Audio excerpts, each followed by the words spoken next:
Okay. Very good evening to everybody. And on behalf of the Association of Urological Surgeons, uh, we as the educational committee of SLAUS very warmly welcome you, all of you, to this third SLAUS session of Uromet. So today our topic is muscle invasive bladder cancer, and we have an eminent panel to go ahead with today's discussion. We got three experts, Dr. Anuruddha Begunasekara and Dr. Professor Neville Pereira. And today we are joining Dr. Nuraj Joseph is also joining us today as an expert for today's discussion. So without further ado, I would invite my co-moderator, Dr. Suranga Wijeratna, to introduce the expert panel. Hello, I think all of know about the Dr. Anuruddha Begunasekara and Professor Neville Pereira, and I'll introduce my the colleague, Dr. Nuraj Joseph. He is a consultant clinical oncologist currently working at Teaching Hospital Batticaloa, and he graduated from Faculty of Medicine, University of Colombo 2006, and obtained MD in clinical oncology in 2012. And in addition to that, he obtained MRCP UK and specialty certificate in medical oncology and fellowship of Royal College of Radiologists, FRCR, in clinical oncology. And he is a vice chair of the Sri Lanka Cancer Research Group and lead to several multidisciplinary collaborative studies. And he has more than 20 publications in national and international level and won many awards at national and international level. And he's a reviewer and co-author of in chapter on radiotherapy in bladder cancer in the textbook of treating urothelial bladder cancer. And I think he's an ideal person for our expert panel today. So welcome Nuraj to our expert panel today to discuss the muscle invasive bladder cancer in virtual manner. Thank you. Thank you, Suranga, for that very kind introduction. It's a pleasure to join you. Thank you, everybody. Thank you, Nuraj. And without, today's topic is muscle invasive bladder cancer, a topic with many controversies. And we are really glad for all the experts who are with us today to discuss through this the discussion. And without further ado, I would like to invite the first speaker for the first session, and that is on core topics of muscle invasive bladder cancer, Dr. Milan Gunawardena. Over to you, Milan. Please take over. Okay, sir. Thank you very much. Good evening. So I welcome all of you to monthly Uromet discussion. Today discussion is regarding muscle invasive bladder cancer. So I will be starting with core topics related to muscle invasive bladder cancer. So I will share my screen with you.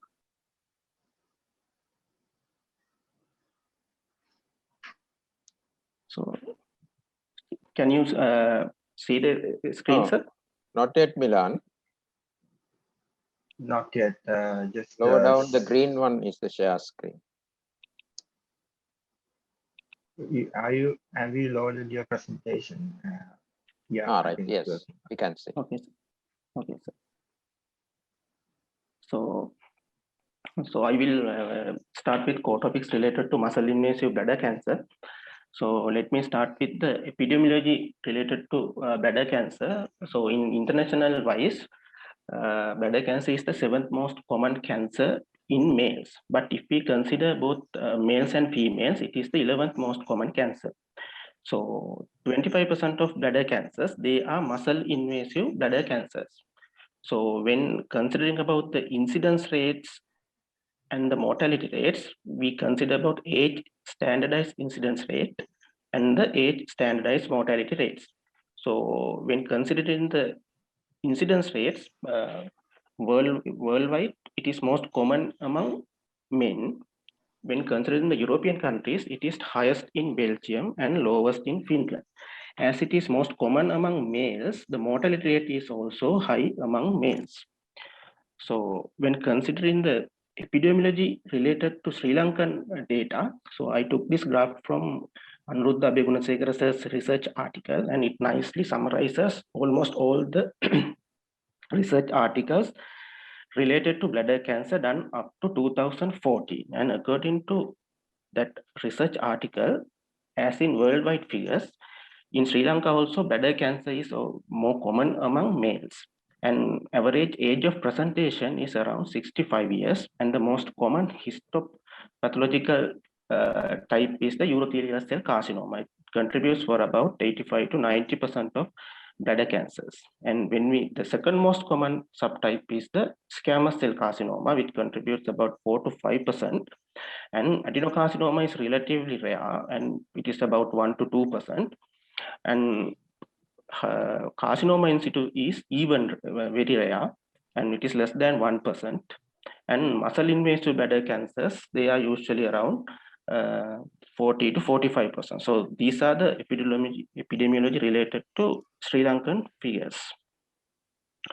So when considering the etiological factors, as we discussed in our previous discussion, in non-muscle invasive bladder cancers as well as in muscle invasive bladder cancers, the etiological factors, there is no difference. So we have discussed these etiological factors in our previous discussion, so I will not go into details. Then considering the muscle invasive bladder cancer histological subtypes, there is a WHO classification which they have presented in 2004 as well as in 2016. So in the 2016 new version, they have removed the lymphoma-like subtype from the 2016 version, and they have added new subtypes into the 2016 version, that is poorly differentiated ones, lipid-rich ones, clear cell ones, and tumors of Mullerian type, and also tumors arising in a bladder diverticulum. So this slide gives a summary of comparison between the WHO classification in 2004 and 2016. When come to staging of bladder cancers, so as we all know, the bladder has a mucosa, subepithelial connective tissue, muscle wall, and perivesical fat. So if there is involvement of the epithelium, if it is a flat lesion, it is designated as carcinoma in situ. But whereas when there are papillary lesions arising from the epithelium, those are designated as TA lesions, and involvement of the subepithelial connective tissue, they are designated as T1 disease. And involvement of the bladder wall, we designated as T2 lesions. And if there is involvement of the superficial muscle wall, they are designated as T2A lesions, and deep muscle involvement designated as T2B lesions. And in when there is perivesical fat involvement, they are considered as T3 lesions. And if it is microscopic involvement, it is T3A lesions, and when there is macroscopic invasion, T3B lesions. And involvement of the extravesical organs such as prostate, vagina, uterus, they are considered as T4A lesions. And when there is involvement of the pelvic wall or the abdominal wall, these tumors are considered as T4B lesions. So that is the T staging of bladder tumors. When considering the regional lymph nodes, these bladder tumors primarily drain into perivesical, internal ilia, external ilia, obturator, and sacral lymph nodes. So these lymph nodes are collectively known as primary drainage lymph nodes, and the important thing is they are located within the true pelvis. And ultimately, these primary lymph nodes, they will drain into common iliac lymph nodes. These common iliac lymph nodes, they are designated as secondary drainage lymph nodes, and they are outside the true pelvis. So when considering the end staging, when lymph nodes confined to the true pelvis are involved, we designated them N1 or N2 disease. And differentiation between N1 and N2 disease depends on the number of lymph nodes involved. So if only a single lymph node is involved, they are called N1 disease. And if there are multiple lymph nodes in true pelvis are involved, they are called N2 disease. And when common iliac lymph nodes, which are usually outside the true pelvis, they are involved, they are the tumor is designated as N3 disease. So bladder cancers, they commonly metastasizes to distant organs as well as non-regional lymph nodes. The commonly metastasizing distant organs are lungs, liver, bone, and rarely brain also. And these non-regional lymph nodes, they involve retroperitoneal lymph nodes, basically paraortic lymph nodes and the paracaval lymph nodes. So in M staging, when non-regional lymph nodes are involved, that means lymph nodes outside the pelvis, that is paraortic and paracaval lymph nodes, this disease is staged as M1A disease. And when there is distant organ involvement, it is considered as M1B disease. So this is the TNM staging of bladder cancer. Then we'll move to primary assessment. So as in non-muscle invasive bladder cancer, we start with history, and the most commonest presentation is the painless hematuria. So in addition to that, there may be urgency, dysuria, increased frequency, pelvic pain, and symptoms related to urinary tract obstruction. Next one is the bimanual palpation under anesthesia. Usually we do it during the TURBT, and what we will basically do is we keep our dominant hand on the suprapubic region where is our fingers of non-dominant hand in males within the rectum, in females within the vagina, and we have to make sure that the bladder is emptied as well as there is no catheter in situ to take the to do the proper assessment. So when doing the bimanual palpation, we should keep in mind that even in experienced hands, there is the 11% chance of having clinical overstaging, as well as 31% chance of having clinical understaging. So when interpreting the bimanual palpation findings, one should keep in mind that overstaging as well as understaging can happen even with experienced hands. So next one is the imaging of bladder. So what in a Sri Lankan setup, what we usually do with the first line investigation is the ultrasound scan. And after that, there's a place for CT scan and MRI scan. When considering the urinary cytology, in non-muscle invasive bladder cancers, it is less sensitive, but as muscle invasive bladder cancers are high-grade tumors, this urinary cytology is also plays a very significant role, and it has a very high sensitivity. So what is the place for flexible cystoscopy? So if we can detect a bladder tumor during the imaging, our imaging studies, ultrasound scan, CT scan, or the MRI scan, actually we can omit the flexible cystoscopy and can proceed directly to TURBT. But if these imaging findings are inconclusive, then there is a place for doing flexible cystoscopy to identify the actually the real cause for this hematuria. Then TURBT, when during the TURBT also, if the size of the tumor is less than 1 centimeter, we can resect it en bloc, including the underlying muscle. But if it is larger, that means more than 1 centimeter, we can do separate resections at the same time, and we can send these samples separately into the histopathological assessment. Then place of imaging studies in staging of muscle invasive bladder cancer. We need to stage muscle invasive bladder cancer because we need to know about the local tumor invasion and spread, whether the upper tracts are involved or not, and involvement of the lymph nodes, whether they are regional lymph nodes involvement, there is extra-regional lymph nodes involvement, and also the spread to distant organs. So for this staging purpose, we use CT, MRI, and also now the current trend is also having to use the PET-CT scan.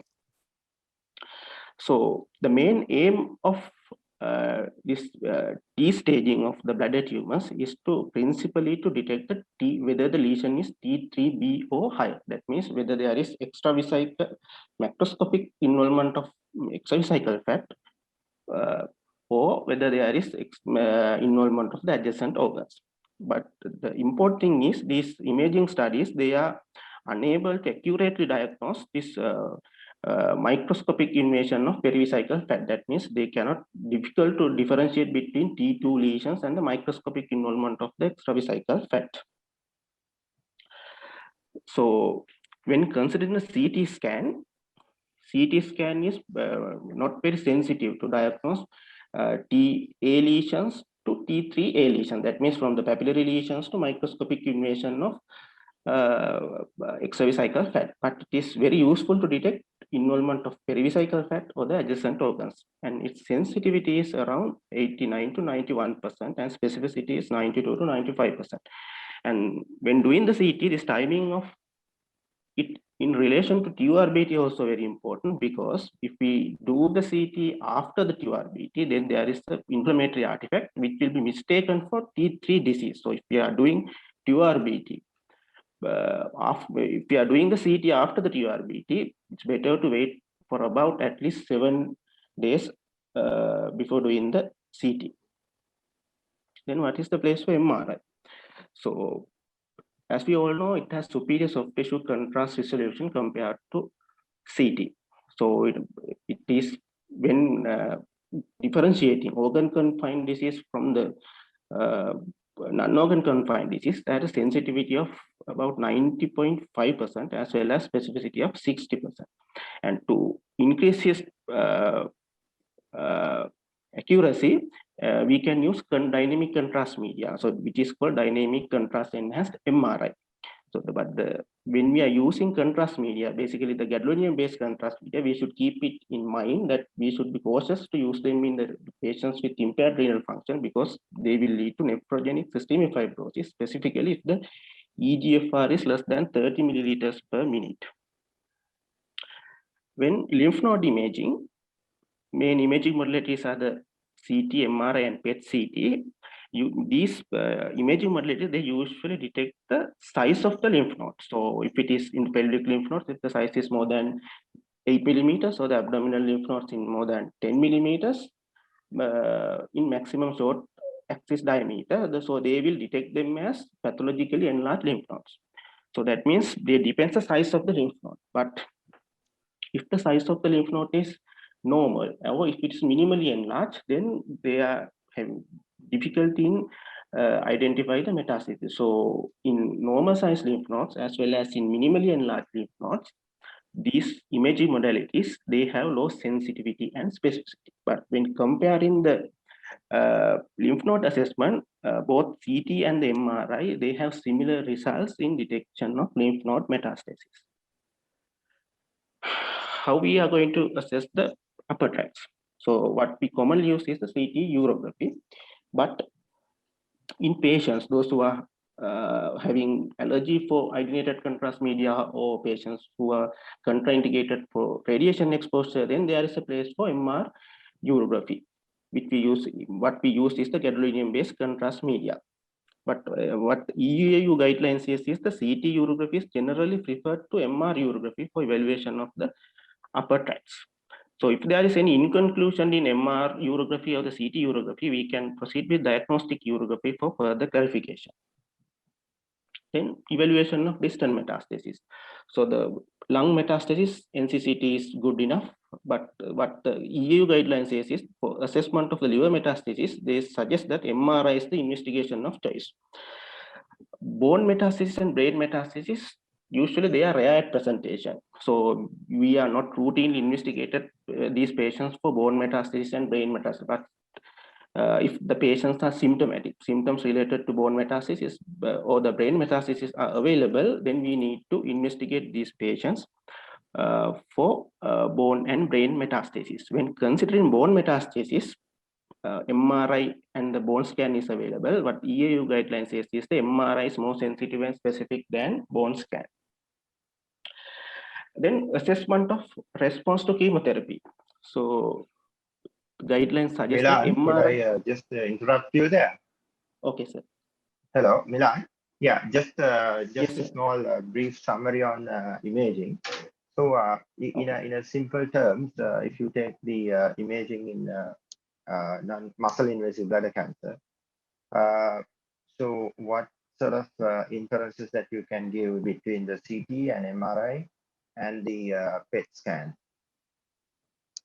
So what we usually do is the CT scan. It is more sensitive and we are not, but for local staging, MRI is best. But in lymph node staging, it will not give additional information when compared to the MRI scanner. That's right. Yeah, you mainly go for the MRI for local staging. If there is a significant doubt on the locally advanced, highly locally advanced disease, if you want to go for a sort of pelvic accentration and things. But otherwise, yes, for the nodal assessment and the other details, it gives the equal details on that aspect. But PET scan, again, as you said, it's controversial and still there's no evidence of superiority. But most of the centers, they do it very selectively, and they do it in the recurrences of after the cystectomy. Yeah, go ahead. Okay, sir. So when assessing the chemotherapy response, so MRI is the investigation of choice. In MRI, we can take different images, for example, diffusion weighted images, T2 weighted images, and also contrast enhanced MRI. So, but from these modalities, the diffusion weighted imaging is the best investigation, best films to detect the chemotherapy response in muscle invasive bladder cancers. Then I'll come to the prognostic markers. They can be broadly classified into histopathological markers, biological markers, and the molecular markers. So main histopathological markers, they are the tumor stage, lymph node status, lymphovascular invasion, and associated carcinoma in situ, tumor location, whether there is involvement of the prostatic urethra or not, and the lymph node density. That means the ratio of the positive lymph nodes to the number of lymph nodes removed. Then prognostic biomarkers. So basically CRP, lymphocyte to monocyte ratio, platelet to lymphocyte ratio, and neutrophil to lymphocyte ratio. So those biomarkers also, they has a place to detection of the as prognostic markers. Then molecular markers in bladder cancer. So it's an evolving field, and most of the evidence we know, it depends on the cancer genome atlas cohort studies. So these molecular biomarkers, they mainly predict markers assessing the response to neoadjuvant chemotherapy. But for the moment, they are still in research level and still not in standard clinical practice. So according to these molecular markers, bladder cancers are classified into two types, that is basal bladder cancer and the luminal bladder cancer. So this totally depend on the receptors these bladder cancers represent. So when there is overexpression of epidermal growth factor 3 receptors, these bladder cancers are classified under basal bladder cancers. And these basal bladder cancers, they are very chemosensitive. And luminal bladder cancers, they overexpress two types of molecules, fibroblast growth factor receptor 3 and the epidermal growth factor receptor 2 molecules. And these types of bladder cancers, they are chemotherapy resistant. So if we know the molecular subtype they are expressing, actually we can predict the chemotherapy response rate. So in addition to these molecular markers, there is the place for a tumor mutation burden, DNA damage response, gene defects, mismatch repair defects, and microsatellite instability. But for the moment, these molecular markers, they are under research level and still not in standard clinical practice. So after evaluation of these patients with muscle invasive bladder cancer, then we have to decide on the further management, whether these patients are suitable for radical surgery or if not suitable for radical surgery, whether we are going for the chemoradiotherapy. For this assessment, we need to have the patients need to properly assess the performance status of the patient. So there are a range of comorbidity scales to assess the evaluation of the performance status, and actually it's a multidisciplinary approach.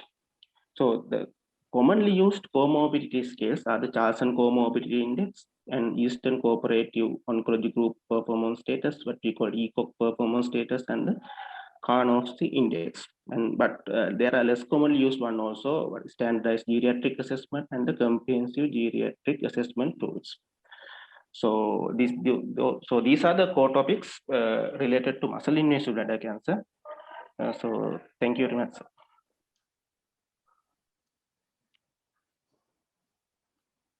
Right, Thank you, Milan, thank for you very your much, Milan. Yeah. Thank you. Yeah. So the audience can direct questions to the chat box to the experts, and I have a small question to the expert panel. So in your practice, do you still do the bimanual palpation as a routine, or what sort of information that you would expect by doing bimanual palpation at this day and age? I think trainees should do it. I don't do it because, as Milan said, there is this both sensitivity and specificity are low. There is a chance that you may make a big mistake. Therefore, I don't do, but I think it's a good routine to continue, isn't it, Nishant? Can you hear me? Yes, sir. Yes, sir. Even in my practice, I sir has don't joined. do that because there is no Yeah. actually now when we are living in the CT and MRI era, it's not going to provide any additional information for us by feeling even residual tumor, because if it's a muscle invasive tumor, treatment is going to be more or less same.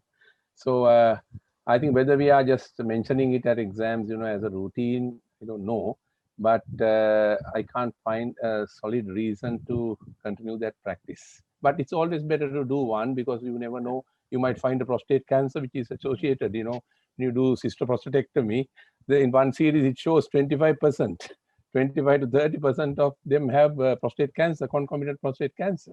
So you might suddenly feel a hard nodule or something which you have completely overlooked. So always better to do a PR while the patient is on table, and that sense you might benefit. But I think our whole decision making is based on radiological findings rather than our bimanual palpation. That's my view. Nurad, those markers Okay, are available sir, in and Sri there's Lanka. I don't think any of these things are available. Milan. Hello? Yes, I sir. asked, Milan, you can unmute. Yeah. no, I just asked Nurad whether these molecular markers are available in Sri Lanka. No, sir. As far as I'm aware, it's not available. It's sort of next generation sequencing kind of. So a lot of interest in this, but how it affects management, I think the only sort of thing is that if it's sort of basal and neuroendocrine, the prognosis is poor, and neuroendocrine, you will sort of manage it like a small cell carcinoma kind of. So it's still a lot of speculation, but even these molecular markers, even for something like breast cancer, it's very expensive and it hasn't translated into practice. The only thing I would like to mention about the investigations and something sort of recently coming up is the, I don't know whether this is a bit too early in this, but the place of TURBT in muscle invasive bladder cancer. Now there is, in UK, they are performing this bladder path trial, where the urologist will classify at the initial cystoscopy the likelihood of it being muscle invasive bladder cancer or non-muscle invasive bladder cancer.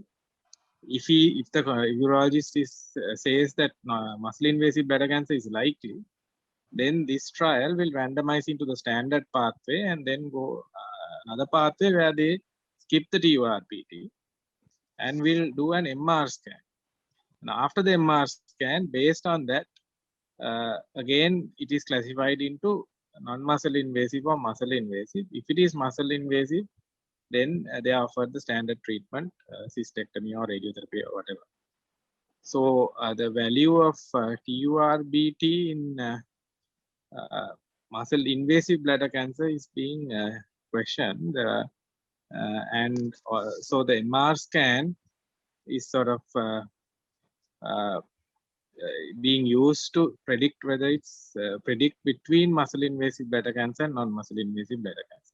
So that's the trend, but it's still investigational. Standard of care still remains the same. Yeah. Can I add something for that? Can you hear me? Can Yes, I sir. Yes, add sir. something? Yes, Yeah. I think I agree with Nurad, but I think unless there are dedicated MRI reporting, dedicated radiologists there to MRI reporting, I think that will be a bit of a tricky thing to introduce, and it's maybe a little too early for us to go by that. But on the same note, what I would like to say is that if you find a huge bladder cancer, which obviously know to your eye that is going to be a cystectomy, there is absolutely no point doing a good dissection of the exopitic part. And I mean, when we were trainees, we used to cut a large amount of tumor because most of them were sent for radiotherapy. But because in this era of cystectomy getting more popularized, actually cutting the whole lot and sending for biopsy is superfluous. Though I can't find any sort of strong evidence to show you all, my practice is that if you find a large tumor, which is obviously a muscle invasive cancer, large tumor, I will take a representative sample from the edges and a good part of the sessile part, and then based on the histology, we'll straight away go for cystectomy rather than do a near total resection of that tumor. I don't know how the others would agree with that. I agree, sir. Even for non-muscle invasive bladder cancer, if the bladder is full of tumor, I think worthwhile doing a cystectomy. Exactly. Yeah. Yeah. I think that's the same thing. If more than about 60% or 70% of bladder surface is involved, so much of field changes are there that we are going to end up in anyway cystectomy. There's no point trying to resect the galley pots full of tumors just to make ourselves happy. Yeah. There are a lot of trainees in the audience. Yeah. I think Milan's slide on histological classification. Yes, Yeah. Suranga. I just want to highlight that. Milan has quoted under the research, sir. I think what is the trend of malignancy in the whether it's the muscle invasive and the non-muscle invasive in our country for over the years? Percentage is coming down, Suranga, with so many urologists and I think early diagnosis. Percentage is coming down gradually. So muscle invasives are coming down. Yes, yes. I think muscle invasive component is coming down.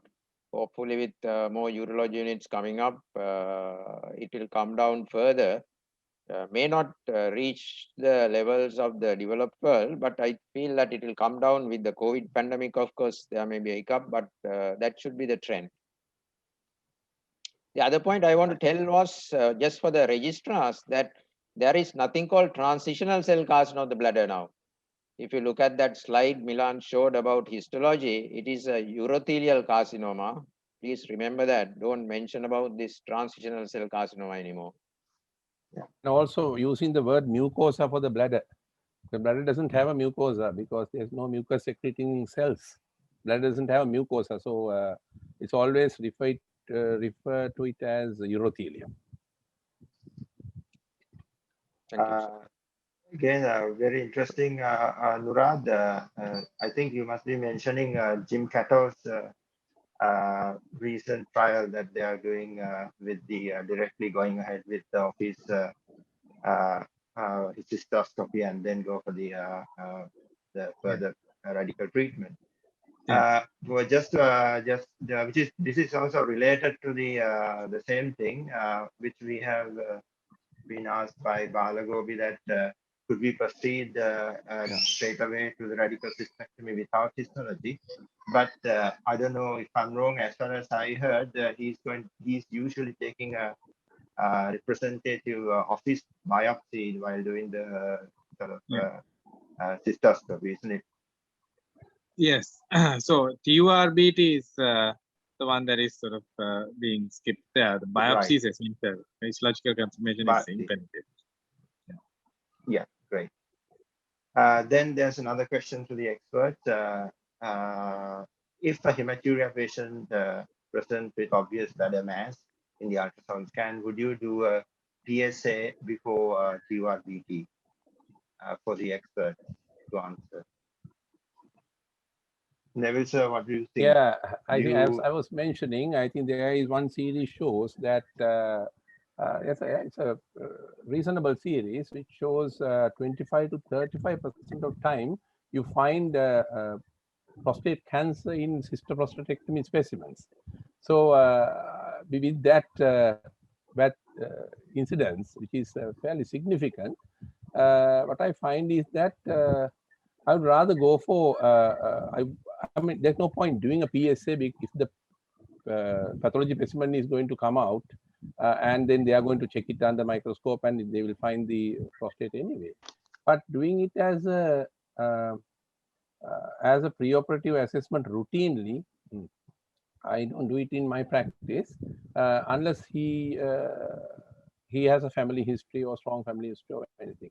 I don't know whether that answers the question, Nishanta's question. It's not in my practice anyway. What were you actually heading for? Yeah, I think because I mean, if you are going to think of doing a radical cystectomy and the bladder preservation, then we have to sort of not bladder preservation, actually go for a bladder substitution. Then of course we'll have to sort of think of doing a proper evaluation for the prostate, which includes DRE and PSA and probably MRI and everything. So otherwise, yeah, if we don't follow that pathway, we might not think of that. Then there's another question to the expert. Especially, would you consider palliative radiotherapy without histology in an elderly with the flexible cystoscopy findings of a T2 tumor? We could ask the experts and the Anurad also about to go ahead. Are you comfortable with going ahead with without a proper TURBT? Well, that's what you said earlier. So if there is a flexible cystoscopy histology finding in a very elderly man with a T2 tumor, would you consider radiotherapy? What do you say, Arun? So I think, I'll let Arun sir answer. Yeah, please go ahead. So I think if it's now it's down to, so if we are assuming this is a localized bladder cancer and due to poor performance status, we are now thinking that the treatment, so surgery is obviously out here, even radical radiotherapy is not feasible. That's the situation. So I think, so I mean, we would prefer a biopsy, but that said, if you are having hematuria and it's very poor performance status, then of course, so for palliative radiotherapy for hematuria, we give it in 3 days. So large fractions, we give 21 gray in three fractions. So that is certainly an option which we would, we would use it only if we think that the patient is really sort of the comorbidities and performance is very poor, and we are sort of desperate to achieve some palliation of the hematuria. Yes, that is certainly an option. So whether it's if radical treatment is not feasible, then that's that we could deliver that. Yeah, I think if I speak for hematuria, I think radiation therapy, I know that it's effective, But if that hematuria is the only problem, I think if it's a small tumor, under some sort of anesthesia, I think if we can do the resection and diathermization, that will be better than probably subjecting him to radiotherapy. The problem will be with if it is a larger tumor in a moribund patient or a patient with a poor performance status.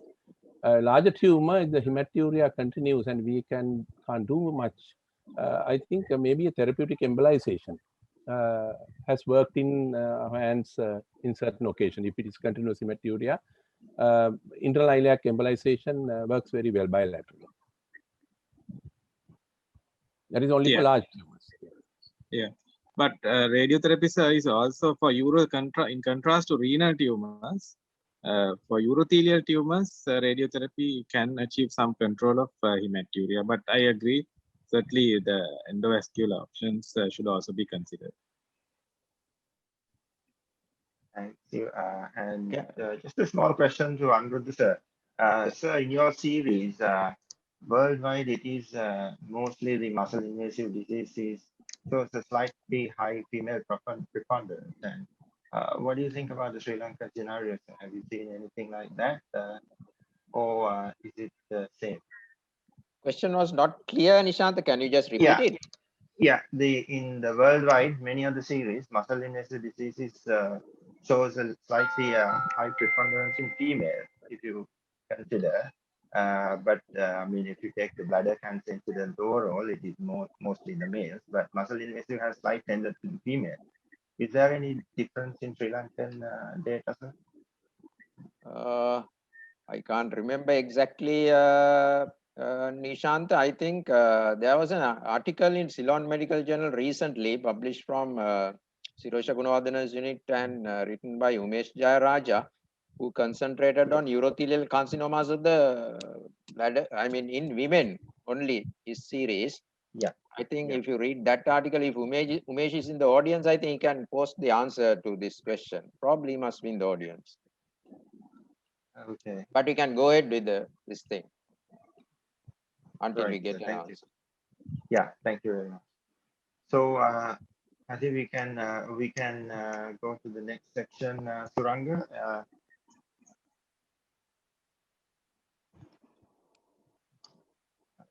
Okay.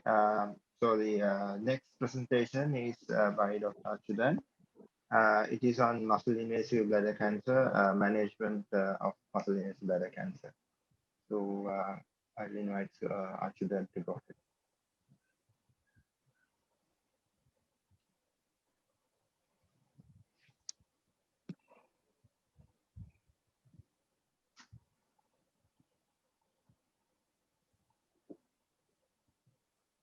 Achudan,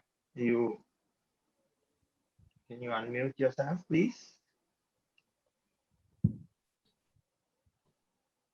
Okay. Is my presentation visible now? Yes. Yes. Yeah. Yes. Good evening. I'll be talking on management of muscle invasive bladder cancer. So the contents. Could you put it in the presentation mode, please? Yeah, now it's working. Thank you. Yeah. Fine. I'll be talking on, I'll give a short introduction. I think I can skip it because Milan has touched on that. I'll be talking about neoadjuvant therapy, its place in muscle invasive bladder cancer management, radiotherapy, radical surgery, lymphadenectomy, urinary diversion methods, bladder sparing, other treatments available, and adjuvant treatment. So introduction has already been touched by Milan, so I want to skip this part. Options for managing muscle invasive bladder cancer, the gold standard one is radical cystectomy. We can consider to give neoadjuvant chemotherapy also with the radical cystectomy. There are moribund patients where we can consider going for radiotherapy or chemotherapy. I will talk about that later. If we consider neoadjuvant chemotherapy, if you consider radical cystectomy, it provides only around 50% of survival in 5 years. So there is a slight improvement in mortality with neoadjuvant cisplatin-based neoadjuvant chemotherapy. There are certain benefits, advantages, and disadvantages giving neoadjuvant chemotherapy. We can consider it for T2 to T4A with no lymph node or metastatic patients. Since we are giving chemotherapy at the earliest possible point, there is a likelihood to be very less burden of micrometastasis. That is one benefit. And we can see in vivo the response of the patient to chemotherapy that we can assess. And since the patient has not undergone a major cystectomy surgery, we can expect better compliance and also tolerability to the chemotherapy. And we can also, before the surgery, there is a certain number of patients who can go to we can downstage the tumor significantly in a certain group of patients, not everybody. But there is a problem if the patient is not sensitive to the chemotherapy. We are delaying the definitive surgery by some time by giving neoadjuvant. So that is one disadvantage. And there is no neoadjuvant chemotherapy does not affect the surgical morbidity in any way.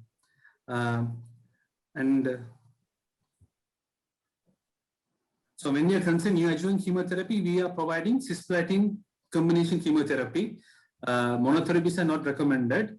The usual combination we give is methotrexate, vinblastine, epirubicin, and with cisplatin, or we can only give, we can avoid epirubicin and give the other three. Those are the combinations we give as neoadjuvant. So it is shown to give a 16% reduction in mortality and 10-year survival by only 6%. There is a benefit in regarding the metastasis, but local regional disease recurrence is not affected by neoadjuvant. And when we are giving neoadjuvant chemotherapy, we have to consider the type of the tumor also. Squamous cell carcinoma does not respond to neoadjuvant chemotherapy. There is a benefit with neuroendocrine tumors, and only we can prevent distal spread, local regional spread by in micropapillary, sarcomedoid, and adenocarcinomas. So that histopathology also matters before we consider a neoadjuvant chemotherapy. And when we consider immunotherapy as a neoadjuvant modality, that is now only in a clinical trial setting, not in our therapeutic settings yet now. Radiotherapy, which can be, we can consider whether to give pre-operatively or post-operatively after the cystectomy. Pre-operative or post-operative, they have comparable survival rates or overall survival and disease-free survival rates. But giving pre-operative radiotherapy has no survival benefit. Only we can downstage the disease only. So there is no benefit in giving pre-operative radiotherapy.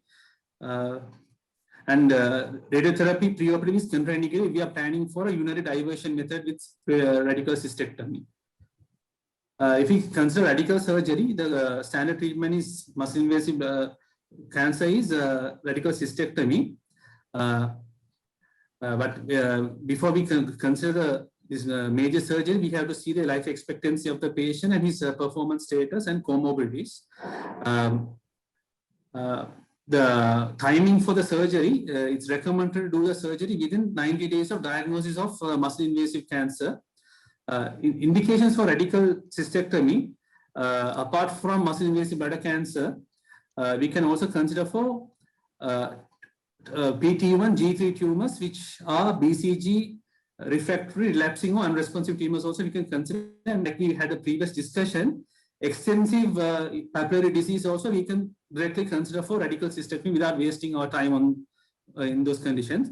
After we try bladder preserving methods and we fail, then we can go for salvage cystectomy. That can also be done as a palliative intervention when there is fistulae or pain or visible hematuria. When we consider radical cystectomy, we have other methods of going for, because the major issue with the radical cystectomy is the issue of voiding and the sexual function. So to preserve the sexual function, there are different modes of sparing surgeries which we can do. Preserving the prostate and the genital tract of the male genital tract, that is prostate sparing cystectomy. Capsule, we preserve the part of the peripheral prostate or the capsule with the other genital seminal vesicles, vas efferents, and the neurovascular bundle. Similarly, we do not preserve the prostate. In nerve sparing, we only preserve the nerve, which have these methodologies we can only apply when the patient has significant motivation to preserve his sexual function. So that is important. So we have to discuss with the patient. Female patients after this major surgery, they have a lot of problems. They have pelvic floor disorders, sexual and voiding dysfunction. So before the surgery, we have to take a detailed gynecological history and family history of cancers, breast and ovarian cancers. And it is also worthwhile in female patients to have a screening of sexual and urinary function and also prolapse after the surgery as well. When we consider radical cystectomy, we have open method, laparoscopy, and robotic assisted cystectomies. If you compare all three methods, the 30-day complication rate is similar to open and robotic assisted radical cystectomy, but 90-day complication rate favors the robotic assisted radical cystectomy. Surgical margin rate recurrence, there's a similarity, but robotic needs very less blood transfusion. The problem in robotic is the cost, excessive cost, but there is some advantage for the surgeon with the economic surgery.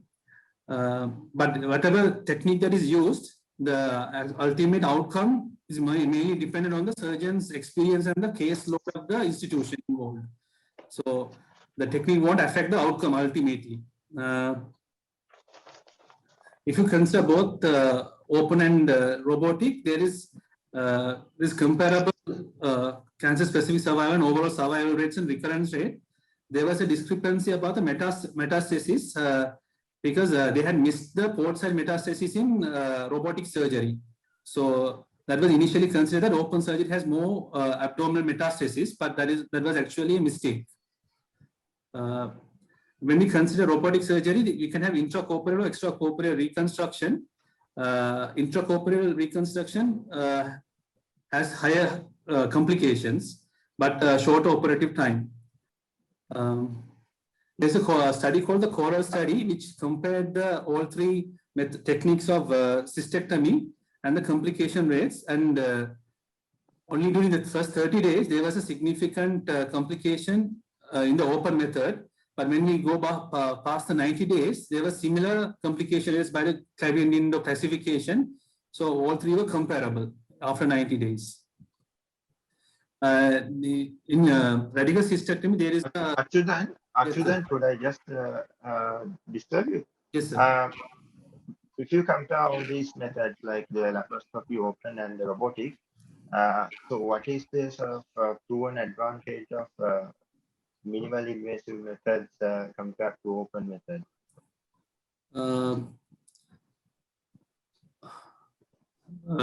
There's no shorter stay of the patient in the hospital, less blood transfusion. Yeah, very good. Pain. That's right. Operative pain is less. That's right. Yeah. So everything else is comparable. Only the short operative, so the hospital stay and the blood transfusion is the proven benefit. Yes. Yeah. Go ahead. In radical cystectomy, the extent of the lymph node dissection is still a controversy. There is no agreement to which extent lymph node excision has to be done.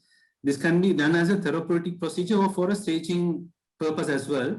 The standard lymphadenectomy we do is we go up to the common iliac vessels, common iliac bifurcation, and the medial border we take as the ureter. We take the internal iliac, external iliac nodes, and the obturator fossa and the presacral nodes, but we don't go beyond the medially beyond the ureters. That is a standard lymphadenectomy. External lymphadenectomy, we go up to the bifurcation of the aorta, also crossing the ureters. And lateral borders, we go up to the genitofemoral nerve. Super external lymphadenectomy, we go up to the level of inferior mesenteric artery beyond the aortic bifurcation. So this image shows the comparison between the different levels of lymph node excision. Of these three methods, only the super extended lymph node dissection has shown a benefit. Apart from the other two, benefit has only been shown by the super extended lymph node dissection. But there is no agreement as to which extent we have to do the lymph node dissection up till now. Generally, what we accept is harvesting around 10 lymph nodes would be enough for the evaluation of the lymph node stages and also will be beneficial for overall survival. So that is still considered as 10 lymph nodes will be required. Now, when I go to the unit diet, And Achudan, again, should I disturb you? Why would you do a lymphadenectomy in patients undergoing radicocystectomy?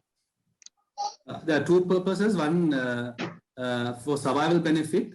Second one is for staging the disease also, to see the extent of the disease as well. Okay. Can you name some of the papers just highlighted the role of lymph node metastasis in radicocystectomy? Just for your knowledge, there is a landmark paper in 1982 by Skinner. So for all the trainees, just have a look, because they always sort of, when you talk about lymphadenectomy, that is the sort of starting point where they have shown that the lymph node metastasis has significantly sort of affect the overall survival and the outcome. Right. So there are different methods of urinary diversion. If you consider anatomically, we can divert the urine to the abdominal wall, directly anastomosing the ureters to the abdominal wall, or using ileal or colonic conduit. We can divert the urine to a urethra by forming a neo pouch using ileum and other parts of the bowel. That is urethral diversion. Or we can do a rectosigmoid diversion, where we anastomose the ureter to the distal sigmoid colon and the rectum. So there are three ways of urinary diversion. Generally, when we go for extensive diversion procedure, we should be sure that the patient is fit for a procedure for extensive reconstruction. In our usual practice, we should consider both orthotopic neobladder and ileal conduit in a patient. We should discuss with the patient before going ahead with the surgery. Before we go for a neobladder reconstruction, we have to be sure there is no invasive urethral tumor, because that will need a urethrectomy, and the neobladder reconstruction will be out of option. So in male patients, we can and female patients, we can take a frozen section of the urethra from the cystoprotective specimen and see whether there is a muscle invasive bladder cancer. If there is non-muscle invasive bladder cancer also, we can consider going for orthotopic neobladder substitution, but the patient should be willing to go for an extensive follow-up after surgery for recurrent repeated cystoscopy and urine cytology. Oncological result of both orthotopic and neobladder and conduit diversion is similar when we consider the local and distant metastasis, but urethral tumors are common less in neobladder. So in that way, neobladder is more preferable. When we consider the surgery itself, bowel preparations are always necessary. We can adhere to the ERAS protocol, and post-surgery, we have to mobilize the patient early, start feeding early, and stimulate the GI tract, and also reduce the opioids. We can generally, it's advised to give 28 days of venous thromboembolism prophylaxis after surgery. Considering this complex procedure, there are certain contraindications. We can't do this in a patient who has neurological and psychiatric illnesses, has significant comorbidities, and reduce life expectancy. And like I previously mentioned, if there is urethral margins, there is translucent carcinoma involving the urethral margins. Relative contraindications, where there is a disease involving the urethra, complex urethral stricture disease, or the sphincters are severe urethral sphincter related incontinences there, we might not consider going for neobladder in those patients. Anyway, generally, performance status of the patient and comorbidity should permit us to go for extensive procedure.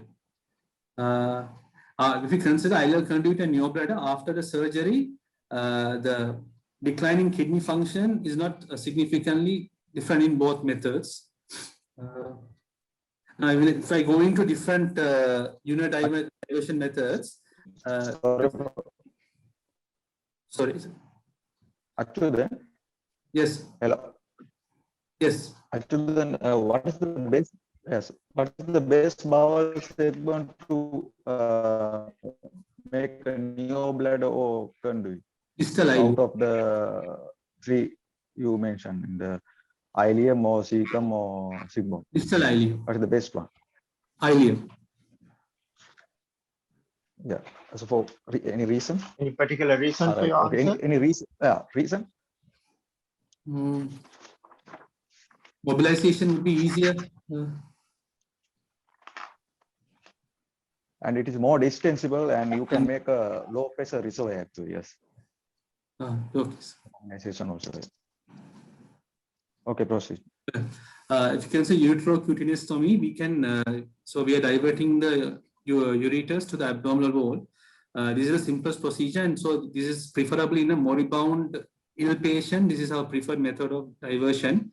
We can do it in 2 ways. We can directly anastomose the ureters individually to the wall, or we can take the longer ureter to the wall and anastomose the other shorter ureter to the ureter. We can do a transureterocutaneous stomy. The problem with this procedure is there is high stenosis and also UTI. But this is a good procedure in a moribund patient to be done urgently. So this is an image of that procedure. Ileal conduit is one of the commonest methods we are doing here after radical cystectomy. The problem is 48% of the patients, they develop complications such as UTI, pyelonephritis, and ureteroileal leakage and stenosis after surgery. Long-term complications, they have stone formation, upper urinary tract changes happen after the surgery. But this is one of the commonest procedures we do after radical cystectomy. If you take continuous cutaneous urinary diversion, we take a part of the stomach, ileocecal, or sigmoid colon and make a pouch, which can be catheterized. So this that pouch will act as a reservoir for urine, and which we can catheterize. So this is an image of that, which compares the 3 methods: ileal conduit, cutaneous reservoir, and neobladder, which I will come next to. Uterocolonic diversion is now almost obsolete because of we anastomose the ureters to the sigmoid colon or the rectum. Problem is there is high rate of UTI and colonic cancer post-procedure. So this is almost obsolete now. But we can prevent the contamination of urine and feces by interposing part of the ileum between the ureters and the colon. This is one image of that. If you take the orthotopic neobladder, this is the diversion of choice for most patients. And the segment we choose is the terminal ileum. We create the reservoir and anastomose it to the urethra directly. And the patient to pass the urine should be able to, will need to strain abdominally, and should be intercept peristalsis, and the sphincter relaxation should be there. All 3 should be there for him to function, to keep the continence. Up to the commonest complications are incontinence, but that is also in an acceptable range, nocturnal 20 to 30%, and diurnal incontinence at 8 to 10%. And the other commonest things which is abnormal here is we can have metabolic disorders and also vitamin B12 deficiency. If we consider neobladder and the ileal conduit, there was no specific specific survival difference between the 2. If you adjust it to the pathological stage, like I mentioned before, urethral recurrence is less in neobladder. So in that way, that is more preferable. Whether neobladder has a better quality of life is a debatable topic if we compare it with non-continent urinary diversion. So this is a orthotopic neobladder. So other bladder sparing treatments. So the only surgical method we can consider for bladder sparing is we go for a TURBT for a muscle invasive bladder tumor which has only involved the superficial muscle layer, and then we have to go for. Then could I just disturb you there? Yes, sir. So, what is the sort of rough mortality rate in radical cystectomy? So, sir, what is the mortality? Any figure? What is the mortality rate during radical cystectomy? Any figures that you know?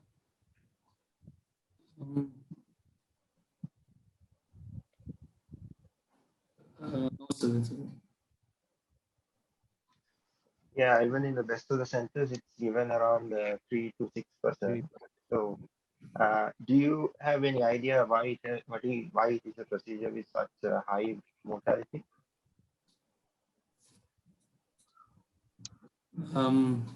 Because it's a combined surgery of radical cystectomy is most of the time 3 surgeries together. You get Yes. radical cystectomy and then you get lymphadenectomy and then you get Diversion. diversion. So all 3 together and the time duration is high and the tissue resection is high. So that's why it is a high mortality procedure. Okay, right, go ahead. So we can consider TURBT in a muscle invasive cancer, which involves a superficial layer of the muscle. But after that, we have to go for a restaging TURBT again. And most of the patients, more than 50%, will require a radical cystectomy anyway after the surgery. But this can be considered if a patient is refusing to go for radical cystectomy, or if he is unfit for that, we can consider TURBT.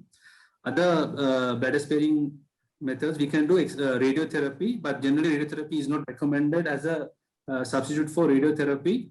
But in a patient who is not fit for surgery, we can also consider radiotherapy.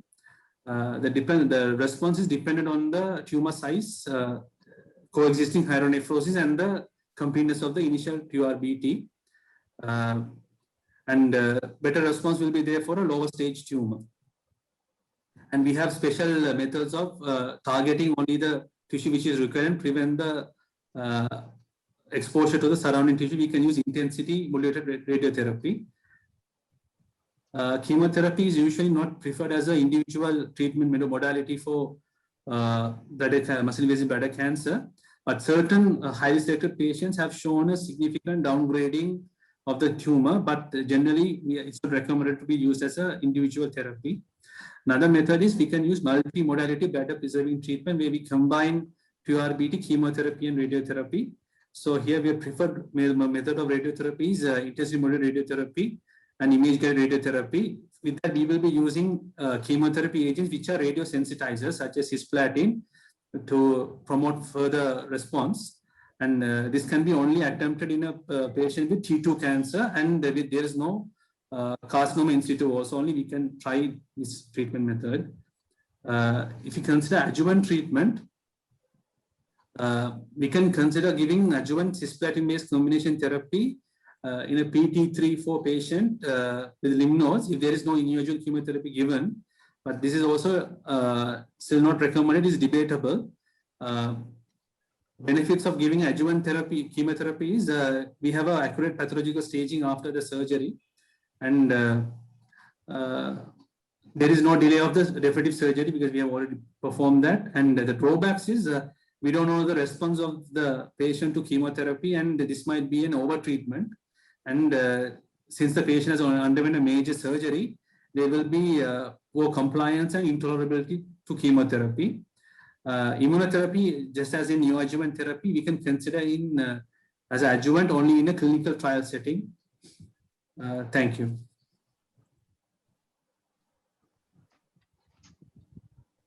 Right, Absudan, thank you very much. That was Okay, thank you. extensive discussion. Can I just clarify a few points here? I know this is a absolutely. This is a forum of urologists, and I'm the only oncologist here. Yes, it was said that radical cystectomy is the gold standard of the treatment of muscle invasive bladder cancer. Now that was certainly the case for years, and in fact there was a trial attempting to investigate bladder preservation with radiotherapy versus radical cystectomy. Unfortunately, that the SPARE trial didn't recruit, obviously, because it was two modalities, the oncologist and the urologist. Everybody says their treatment is better than the other one. So it didn't recruit. That said, a lot of, now if you look at the populations of patients undergoing radical radiotherapy versus radical cystectomy, obviously the radiotherapy patients are less fitter, probably have more comorbidities and so on. So if you look at survival, yes, it's not a randomized sample, yes, the radical cystectomy patients survive longer than radiotherapy patients. But once you adjust for these risk factors, there is enough data. There is robust data now to say that both modalities are equal. And if you look at, I mean, we talk about multidisciplinary management and so on, but this is one cancer and one situation where multidisciplinary discussion is absolutely imperative. Now, if you look at, I've got the NICE guidelines in the UK, which says now radical therapy for muscle invasive urothelial bladder cancer offer a choice of radical cystectomy or radiotherapy with a radiosensitizer to people with muscle invasive urothelial bladder cancer for whom radical therapy is suitable. Ensure that the choice is based on a full discussion between the person and a urologist who performs cystectomy, a clinical oncologist, and of course in the UK setting, a clinical nurse specialist. So I think this is where you have a situation where both modalities are equal, and certainly bladder preservation should be offered. You mentioned very correctly, you asked the question of mortality. There is a 3% mortality, and their complications were listed. I think the patient should be told the merits and demerits of each option. Of course, with radical radiotherapy, with a radiosensitizer, you have the situation where in 10% of cases you might anyway end up with a radical cystectomy after. But I think it is, so even the European guidelines have now changed. They are offering both, NCCN has changed. Only the American Urology Association still insists that cystectomy is the gold standard. So I think this is one situation where we must, in fairness to the patient, have a full discussion with both, with the urologist who performs cystectomy and an oncologist. Both have to be, the patient should be given the merits and demerits of each option. And radiosensitizer, we use cisplatin and mitomycin C. Some other centers I worked with used a very low dose of gemcitabine. It's reasonably tolerated. Of course, there are other select factors to select, like carcinoma in situ, extensive tumors, multiple tumors, especially patients progressing from non-muscle invasive to muscle invasive. Those sort of patients aren't really with poor, anyway, with poor residual bladder function. These are not candidates, but I think in principle, this is one situation where we must have a multidisciplinary discussion before offering the treatment. Yeah, thank you, Nurad. I'll leave Professor Nevitara to answer that. So he's the most suitable to answer this. Yes, Nurad, I agree with you. Agree to disagree to a certain extent, because we were in an era where we went by this Cochrane study, which was done in 2005 or so, which showed in the long-term survival of bladder cancers compared to radical radiotherapy and cystectomy, there is a better survival. But as time went on and the radiotherapy techniques developed, I think this difference would have got narrowed down.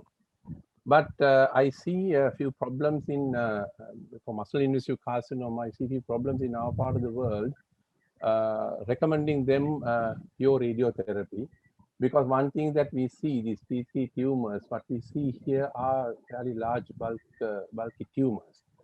So even if you combine chemotherapy with radiotherapy, I have my doubts about getting a good clearance and a local control of this tumor. So that's the very reason why I started doing cystectomies a long time ago. One reason was that the radiotherapy quality was so bad that they ended up in hemorrhagic cystitis, contraction of bladder, and radiation, all the complications of radiation with the standard radiotherapy, sometimes back, that's about 10, 15 years ago. But I agree that you all never got a chance to show your colors by giving these new techniques of radiotherapy during last maybe 5 years. So when the LINAC and its modifications, IMRT and VMRT, those things came to the scene, you all never got a chance. But on the other hand, I think my the opposite unit, where I worked, I think there was a high tendency to send these patients for radiotherapy. But only unfortunately, I think the outcomes were not published clearly. because though there are a lot of papers from that unit regarding the bladder cancer, but the real outcome of treatment has never been clearly published. That is very sad in a way, because we have published our cystectomy results, but nobody has published long-term results or even intermediate-term results of outcome of radiotherapy in muscle-invasive bladder cancer. I don't know whether Anuruddha has any figures there to be shown. Yeah. Outcome. But because Yes, of that, that's absolutely right. As you right now we are collecting our data. Yes, I think I agree. If there are no comparative data for us to sort of compare the outcome, long-term outcome. And then you mentioned about the SPARE study. I think it's still going on, but halfway through, one arm will switch on to surgery if there is no response to chemotherapy, isn't it? The SPARE study, they give The SPARE study, sir, was good response, you will continue chemotherapy. And then halfway through, the SPARE study, no response, they convert to cystectomy, isn't it? That is Royal Marsden study, so that is the American, the SPARE study. Yeah. Yeah, the SPARE study, Professor Robert Haddad is the chief investigator of that. It stopped because of not. Yeah, the problem was halfway through one arm, the radiotherapy and chemotherapy arm, some people got diverted into cystectomy because there's no response. Poor response. Yeah, there was. It was the reason actually, was that recruitment numbers weren't enough. Yeah. So it didn't recruit even 20% of the. Yeah, because the tendency was to do numbers. Yeah. So I think all in all, I think you raised a very valid point. I think we without MDT, I think we should not be taking decisions like what I have been doing for last 25 years. So having MDT with one of you all there, because there are clear contraindications for radiotherapy. As we know, presence of widespread CIS is a contraindication, and presence of hydronephrosis and history of pelvic radiation and irritable bowel syndrome and relatively young patients. They have been shown that if the younger the patient, the long-term outcome is not very clear with radiotherapy. So there is an inclination for these contraindications to straight away go for surgery. But when it comes to a common case of low bulk muscle invasive tumor, I'm sure if once we have published your data, radiotherapy might bounce back. So I think it's we have to just wait and see. Are you all planning to publish this data in a hurry? Or? Yeah, so we are collecting data on bladder cancer at Maharagama. Yeah. It will be great to have a sort of a collaborative study also, because a lot of these patients interchange between the urologists. The follow-up is sometimes very difficult to trace what has happened to these patients. So it will be great to have like a common database. I think, well, internationally, of course, there is enough data to say that both cystectomy and bladder and radiotherapy is equal when you factor in things like stage and age and so on. But I agree, there are situations where radiotherapy is not an option, but also I think there are situations where it is. Certainly patients would prefer to have to preserve their bladders rather than go for a cystectomy. I think we need to give that choice to the patient in a very balanced way. And yes, regarding we have to think of this adding toxicity of chemotherapy and radiotherapy both. Yes, also the thing is, unless you do like a randomized comparison, it's very difficult to sort of tease out because the radiotherapy patients will anyway be of a poorer performance status and more comorbidities. So it's going to be, the comparison is not going to be balanced very much, but certainly I think that discussion has to take place between the performance study. Sorry, sir, I couldn't hear that, sir. Yeah. Okay. Yeah, I mean, I was telling that, in 2005, the Cochrane study, that's why it showed Yeah, better so results with surgery. yeah, but there were once the fact. Because the poor performance patients were included in radiotherapy. Yeah. So one other thing, Nurad, now when you talk about radiotherapy, what sort of, when you sort of planning that sort of study, what kind of sort of methodology you have to consider the initial QRBT, the standard of the initial QRBT? Because I think for the local recurrence after radiotherapy, the quality of QRBT has some effect when you talk about the long-term recurrence after radiotherapy. So do you have any sort of program to sort of select the selection criteria according to this?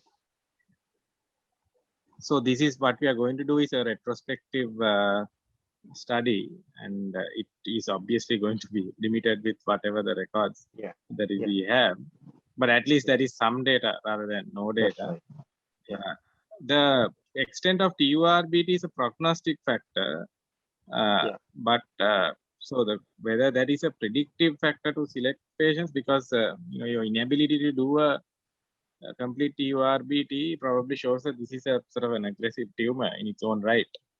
So some centers like the Marsden use response to neoadjuvant chemotherapy as a selection criteria. Again, that has been sort of debated, because if you get a good response, then you send the patient for bladder preservation, otherwise you go for surgery. But again, that has been criticized because it is definitely a prognostic factor, but whether it sort of predicts anything.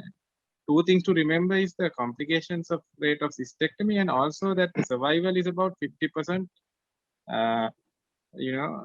at best. In these, it's a very, it's not a sort of, so whether you want to subject your patient to a sort of these are things to weigh in. So I think we have to personalize the treatment and certainly put these options to the patient. There is a question on hypoxia, yes, by Dr. Balagobi, I think. So hypoxia is yes, it is a sort of a poor prognostic factor as well. It indicates that the tumor has outgrown its blood supply. It is a cause of radio resistance as well. And we now, there are modern hypoxia modifiers like carbogen breathing, which we used in Jaffna. When I was working, we used it there. We're trying, which tries to resolve tumor hypoxia.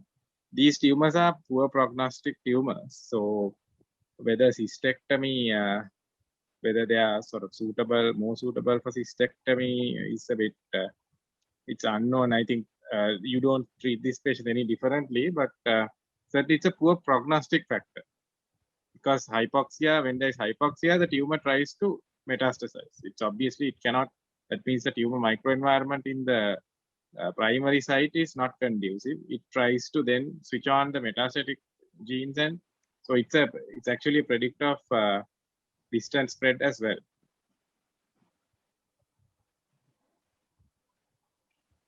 Right. Nurad, now the neoadjuvant chemotherapy is again one of the hot topics with regard to muscle-invasive bladder cancer. So, well, there is this debate that whether you are deferring the patient's primary treatment by giving neoadjuvant or not is always sort of a debate. And then again, the survival advantage is roughly around 5 to 8% that you can achieve with neoadjuvant. So in your practice, do you have any selection criteria for neoadjuvant, or you just outright recommend neoadjuvant? So in fact, all the guidelines would recommend offering neoadjuvant for all muscle invasive bladder cancers. Your point is there, where the primary treatment is being delayed. The problem is after cystectomy, it's going to be a bit challenging to deliver chemotherapy, particularly with this, if you're going to consider cisplatin. So this is one reason why we prefer to give neoadjuvant chemotherapy upfront. In fact, the Americans, if you are giving radiotherapy, they go for radiotherapy upfront and then give adjuvant chemotherapy rather than. But if you are going for cystectomy, we certainly prefer to give neoadjuvant chemotherapy. The benefit is modest, but it is still tangible when you consider the the overall situation. I mean, for breast cancer, we give a lot of expensive drugs for these 2 to 3% survival rates. So 5%, right, if yeah. the patient is fit enough to receive it. But you're absolutely right. I mean, you need to, if you think the primary treatment is going to get compromised, then that is a situation where you might have to sort of skip this neoadjuvant chemotherapy. But we would like it to be, if you are considering cystectomy, certainly we would like it to be offered to all patients. Okay.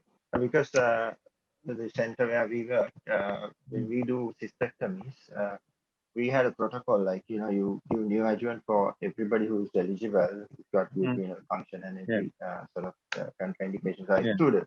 But then again, we had a dedicated uroradiology team who would sort of do a response assessment MRI, most probably in 1 month's time and 2 months' time, so that we can very easily divert the patient for the next level of treatment if that doesn't work. But unfortunately, in our country, we don't have that sort of. If you ask for an MRI, it would take about 6 months to get a date. So then we have that sort of practical problem. But yeah, that is one of the things I would like to know the expert's opinion on neoadjuvant chemotherapy and the experience by the expert. Amrut, would you like to express your opinion? Yeah, I have no experience about neoadjuvant chemotherapy. Yeah, what happened was sometimes back, we started doing that when the concept came into the scene. But unfortunately, we lost some of the patients to Maharagama, because once they go for neoadjuvant therapy, they don't come back. So they end up in there getting radiotherapy, and few of them we see. This is not Nurad's time; it's a long time ago. We see them after with the contracted bladders and hemorrhagic cystitis, bleeding, and then all the radiotherapy complications. They come back for salvage cystectomy sometimes. So because of that, I think that practice just faded off actually. Only for large bulky tumors, which we think that we can resect, but to downstage it, we even consider now. I know the survival at 5%. We go for it, and if the lymph node burden is really high, and we think that we have left some lymph nodes there, adjuvant chemotherapy and radiation, we discuss it with the. I would like to know about the post-operative radiotherapy, adjuvant radiotherapy. What is the idea about it from Nurad? Yes. So again, I think your point is very valid. We need a sort of a multidisciplinary approach, and which means that we obviously agree on what the treatment is, and then so that is one of the challenges in our system. It's very difficult to sort of implement this. And with regard to post-operative radiotherapy, the only situation where there is some evidence of benefit is if there is positive margins. So lymph node metastasis, generally in bladder cancer, we consider that to be a very poor prognostic factor in its own right. Its survival is going to drop to about, I think, 10 to 20% kind of thing. So that cannot be, the relapses are not going to be in your operative field. It's going to be systemic failures that you're going to see. So post-operative radiotherapy, if the margins are positive, then we would consider that. The aim of neoadjuvant chemotherapy is to actually reduce the distant mets as well as debulk the tumor. So certainly adjuvant chemotherapy can be considered if you haven't given neoadjuvant, if the patient is fit enough to receive it. So that's the challenge, is delivering chemotherapy after radical cystectomy. So it's again, this is where there is a lot of room for multidisciplinary collaboration, and it's essential to sort of work out a strategy beforehand. Again, we have a question. Yeah, question to the from the audience. What is the need of TURBT if the patient is offered radiotherapy in Sri Lankan experience? So we are talking about primary radiotherapy versus trimodal therapy. Expert opinion on that. So I think so. Current standard of care, we would recommend a TURBT. The bladder path study is investigating that whether TURBT can be omitted even in patients with radiotherapy, offered radiotherapy. So standard of care, we would recommend a TURBT. Great. And And then maximal yeah. safe resection of the negative. Yeah, Suranga, go ahead. Yeah. Yes. The expert panel. What is the role of partial cystectomy in highly selective patient? Any experience? Followed by radiotherapy. Yeah. Now we'll ask Nurad, what is the place for partial cystectomy followed by radiotherapy? So partial cystectomy, of course. They in actually in Manchester, where I did my overseas training, they investigated partial bladder radiotherapy. That is to the tumor bed and a margin. There was no difference in outcomes, but there was no difference in toxicity either. So this is now being so they abandoned that. And now, however, Professor Haddad, who is one of the leading oncologists in bladder radiotherapy, there is a trial called RADA where they are trying to investigate partial bladder radiotherapy. So I think there is merit in this argument that you probably don't need to treat the whole bladder for a muscle invasive tumor, but you have to be quite sure that you are able to localize the tumor bed. Partial cystectomy, of course, not aware of any sort of randomized trials to support that approach. But so I guess if the patient is not fit for cystectomy, then the next thing to do is to go for a TURBT followed by radiotherapy. I don't see any sort of rationale to go for partial cystectomy. So you recommend. But if the problem is that by the time if it's a muscle invasive tumor, the problem is that the mesenteric these lymphatics in the muscles, they are all involved actually by permeation. So you might see only the macroscopic tumor there to remove with the bladder margin, but bladder is more or less involved in a microscopic level through the lymphatics. So because of that, cutting only part of it might not work, except for adenocarcinomas. Adenocarcinomas, sometimes poor performance status, you can do a partial cystectomy, but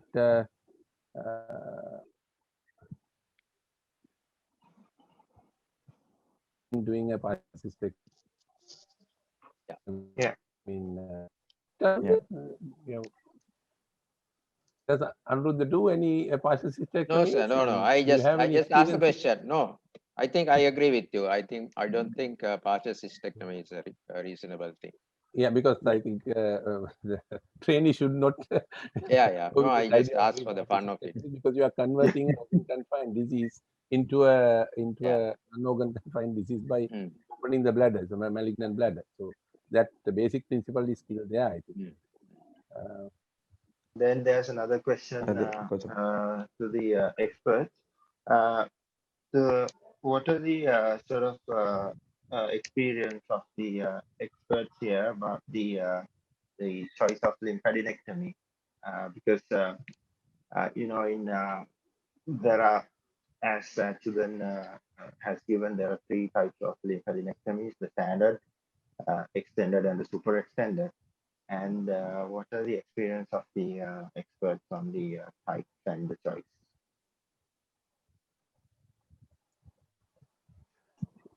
If I speak first, if I may please speak, we generally do the extended if at all.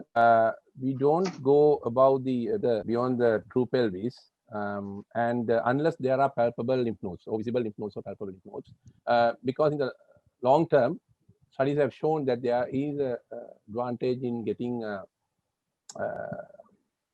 better outcome compared to local recurrence.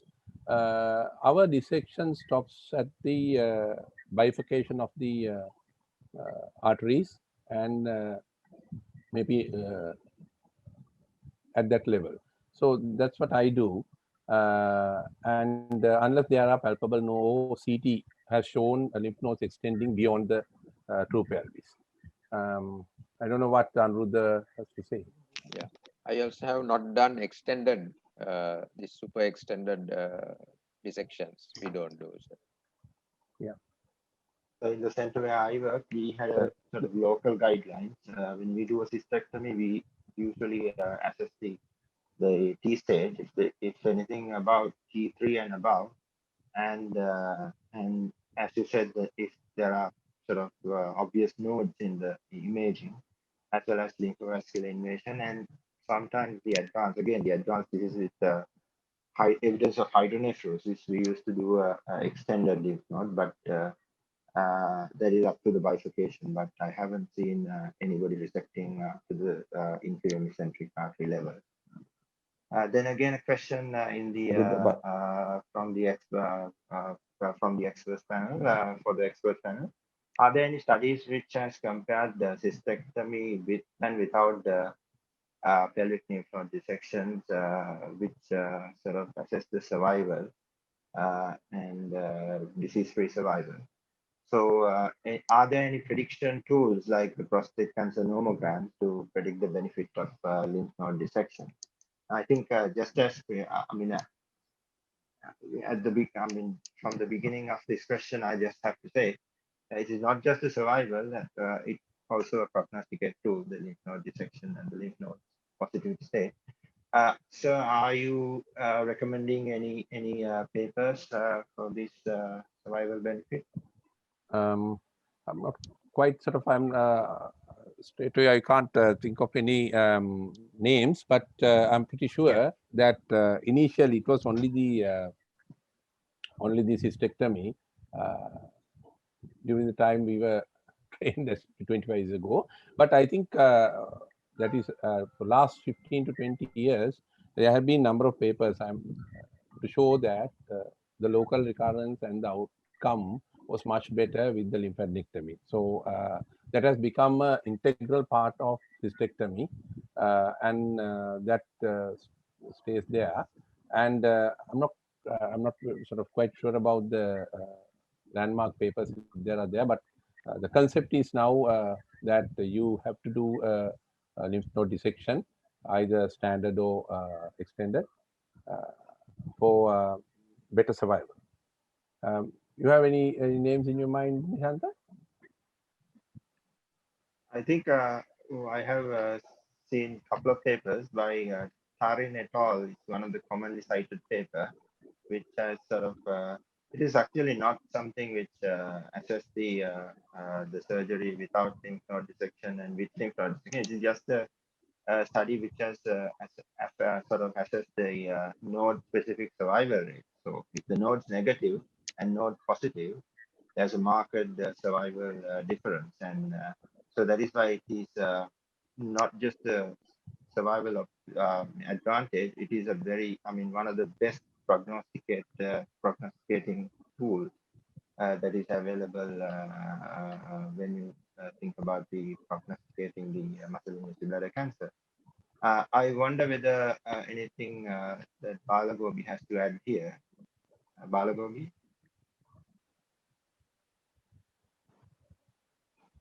Yeah, can you hear me? So, Yes.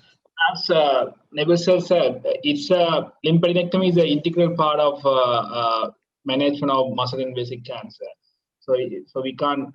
So if you see the renal cancer, lymphadenectomy only have a prognostic role, no survival benefit. If you take the prostate cancer, it's a question mark. We don't know which patient to do a lymphadenectomy. Of course, we can use a nomogram and decide the surgery. But in the bladder cancer, definitely we have to do a lymphadenectomy. So that's we take all three cancer. That's in the summary.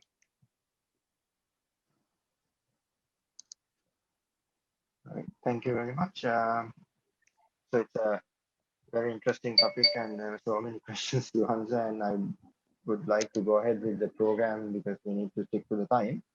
So we could come to the questions once we go ahead with the next presentation. So I would invite the next presenter to start the proceedings, next section, that is the management of advanced disease. Thank you.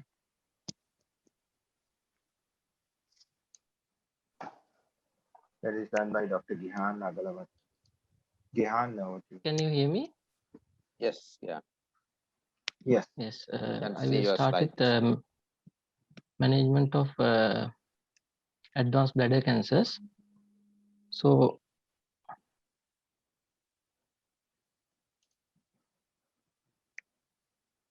I will discuss about revisit the staging in advanced bladder cancers, discuss the role of surgery, chemotherapy, immunotherapy, and discuss common complications of bleeding and upper tract obstruction, and then follow-up of muscle invasive bladder cancer.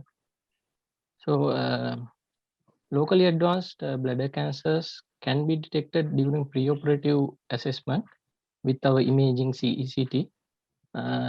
However, there is a, as discussed earlier, there is a this concept of stage migration due to low sensitivity, about 70%.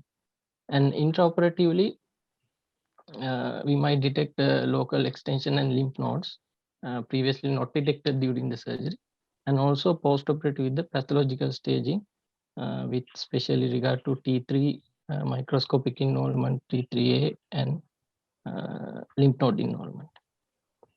So what important, another point which I want to highlight with advanced bladder cancer metastatic is the paraortic lymph node. Presentation of paraortic lymph node is considered as a metastatic disease, and common other sites are liver and lungs. So when these patients are undergoing treatment, CECT chest abdomen pelvis is necessary to stage properly, and stage migration seen in 27 to 62%. So this stage migration effect provides an important barrier to improve treatment strategies because comparative studies are difficult to be done solely on preoperative investigations. And prognostically, American Joint Committee on Cancer Staging has given stage groups. And when it comes to advanced bladder cancers, these cancers are very aggressive, and 5-year survival in stage 3 disease is basically around 20%, 24%, and stage 4 disease is around 15%, 14%. So we are talking about very aggressive bladder cancers here. So we have to think about the palliative options from the onset and have a good discussion with multimodality team members. And then about nomograms, comparing with the AJCC staging, nomograms have better predictors for prognosis with all the parameters included. Just for interest, I have included one here. When we can get the patient, mark the patient on each line, and then draw a vertical line and get the point which belongs to each age and T stage, N stage, like that. And cumulative total points can be marked on the line shown down, and then get the 5-year, 2-year, and 8-year recurrence-free survival rates. Similarly, with the pathological staging also, they have nomograms to better predict and give better accurate values regarding individual patients. So it is important to have realistic goals after discussion with the patient about treatment options, and discuss palliative options. So mainstay of treatment in metastatic diseases is cisplatin-based chemotherapy in patients with good performance and good renal function. And it may even downstage the tumors. However, we like to discuss role of surgery in these patients as surgeons. So radical cystectomy as a sole therapy is not recommended, and due to systemic therapy are effective, although technically possible in some patients. And salvage radical cystectomy has been discussed previously.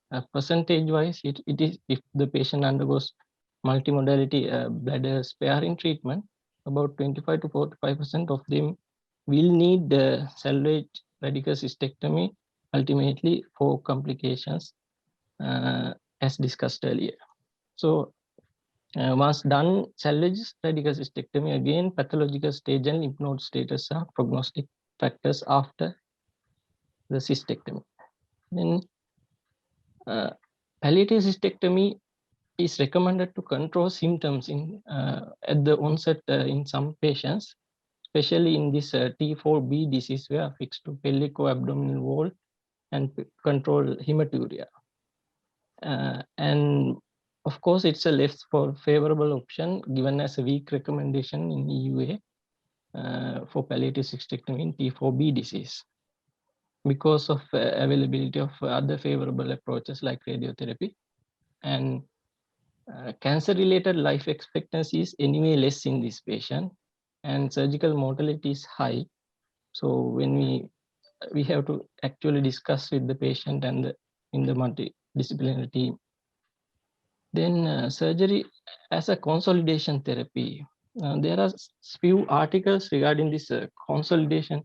Surgery as a consolidation therapy basically means after chemotherapy, some patients will have a good response. Some patients even completely respond. And whether to, when they downstage their tumor, whether to undergo surgery. So data comes from a small case series of well-selected patients. And like I said earlier, intra-abdominal metastatectomy can be done, and oligometastasis in lung has been done in some research setups, although it is feasible. So one such study, Harry et al. Followed up 80 patients, initially inoperable tumor, in whom 32 became operable after chemotherapy. However, in these 32 patients, half of them had complete tumor resection, and 1/3 survived up to 5 years. So ultimately, when you count this number, it comes up to 5 patients who have survived 5 years from 80 patients. Although this is a low number and comparable to 5-year survival rates of advanced bladder cancer, these are very aggressive patients with locally advanced tumors. So it may benefit in some patients, which would be a point to discuss. And then moving on to mainstay treatment, chemotherapy. MMAC is the standard treatment up to now with methotrexate, vinblastine, doxorubicin, and cisplatin, cisplatin-based chemotherapy. And high-dose MMAC is given with granulocyte colony stimulating factors to reduce the bone marrow failure, which have a slightly increased response rate. However, overall survival is same as MMAC. And because of side effects, gemcitabine cisplatin combination has been tried and shown to have equal effect to MMAC in randomized trials, and that is also a frontline treatment option now. And 40 to 70% initial response is seen. However, median survival is 14 months. Even with best treatment options, it is 1.5 years of median survival, and 5 to 20% 5-year survival. So contraindications for MMAC therapy: ECOG state more than 2 or more than 2, creatinine clearance less than 60 milliliter per minute, and grade 2 audiometric hearing loss, grade 2 above peripheral neuropathy, and myocardial association class 3 heart failure. So these are also complications of this chemotherapeutic agents: hearing loss, peripheral neuropathy, and heart failure, and also renal problems. So if one of these factors are there, they are not candidate for cisplatin-based therapy. In that case, we have to go for some other option. Another option would be carboplatin, which has a better safety profile. And also next line would be the immune checkpoint inhibitors. And visceral metastasis on the onset and poor performance have associated with poor response to chemotherapy. So there have been many randomized trials on frontline chemotherapy. Monotherapy with cisplatin compared with MMAC in intergroup early studies and shown combination is better, and different combinations have compared, and MMAC has been the choice drug combination of choice. However, in the EORTC trial, they have compared high dose MMAC, although relative risk, the response is more. Median survival is 14.9 to 15.1. So again, like I said earlier, GC gemcitabine cisplatin has been compared with equal effects, and some studies added a few other chemotherapeutic agents like paclitaxel in recent studies, so with similar efficacy. And then moving on to second line chemotherapy, earlier in 2000s, paclitaxel, docetaxel, and gemcitabine has been the drugs of choice with variable response rates. However, in 2000s, other novel agents have been compared in trials. These are limited trials with significantly low number of patients. However, they have consistent response rates around 30, like vinflunenine and ixabepoline, which are these antitubulin drugs, and also pemetrexed, which is this antifolate drug, like methotrexate. So those are second line chemotherapy options when the front line is failed and the patient is progressing with symptoms. Combination therapy can be used as a second line therapy depending on the first line therapy you have given. And then coming on to immune checkpoint inhibitor therapy can be used as a second line therapy or first line therapy in cisplatin ineligible patients. Commonly used classes are anti-CTL4 monoclonal antibodies, PD-L1 monoclonal antibodies, and PD-1 monoclonal antibodies. These PD-L1 and PD-1 monoclonal antibodies have been admitted by FDA for both some drugs for both indications, like second line chemotherapy as well as frontline therapy, especially this pembrolizumab and atezolizumab.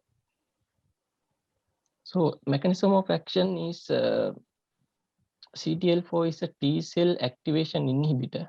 So once you block the CTL4, T cell will be activated. So there will be immune cells which are attacking tumor cells. Then PD-L1, PD-1 ligand interaction is actually inhibit the T cell mechanism of killing cancer cell. So once you block that one, the tumor cell will be lysed. So that's the mechanism of action. So there are investigations, trials on targeted therapy. Although bevacizumab has shown some effects in clinical trials, others are still under investigation, and there are no clear benefit compared to renal cancers because these drugs are commonly used in renal cancers. So coming up to EU recommendations, like I said earlier, they recommend to offer radical cystectomy as a palliative treatment options with inoperable locally advanced tumors, T4B disease, and with symptoms. So coming on to chemotherapeutic options, performance status and GFR is a must before deciding on therapy. And good performance status, good GFR, standard chemotherapy agents which are discussed in those randomized control trials are upfront first-line therapies. And when it comes to unfit patient for cisplatin, gemcitabine, and carboplatin, and then immune checkpoint inhibitors, the two drugs I discussed, pembrolizumab and atezolizumab. Rituximab. So in very poor patients, again, immune checkpoint inhibitors are used. When it comes to second line treatment, we have left it only few options like immune checkpoint inhibitors, combination chemotherapy, and novel monotherapies. And always consider best supportive care. That means palliative care with good end of life care support, because these patients are anyway having low life expectancy, which I want to emphasize. And then moving on to complications management. These are recommendations given in EUA about controlling bleeding.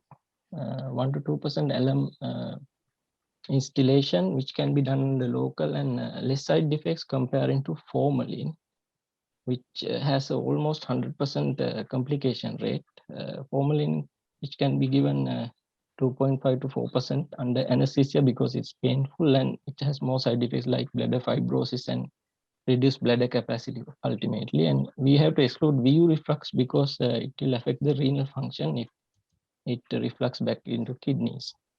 However, the formalin has a good response rate. It will about around 90% response rate. Alum has only 70% response rate.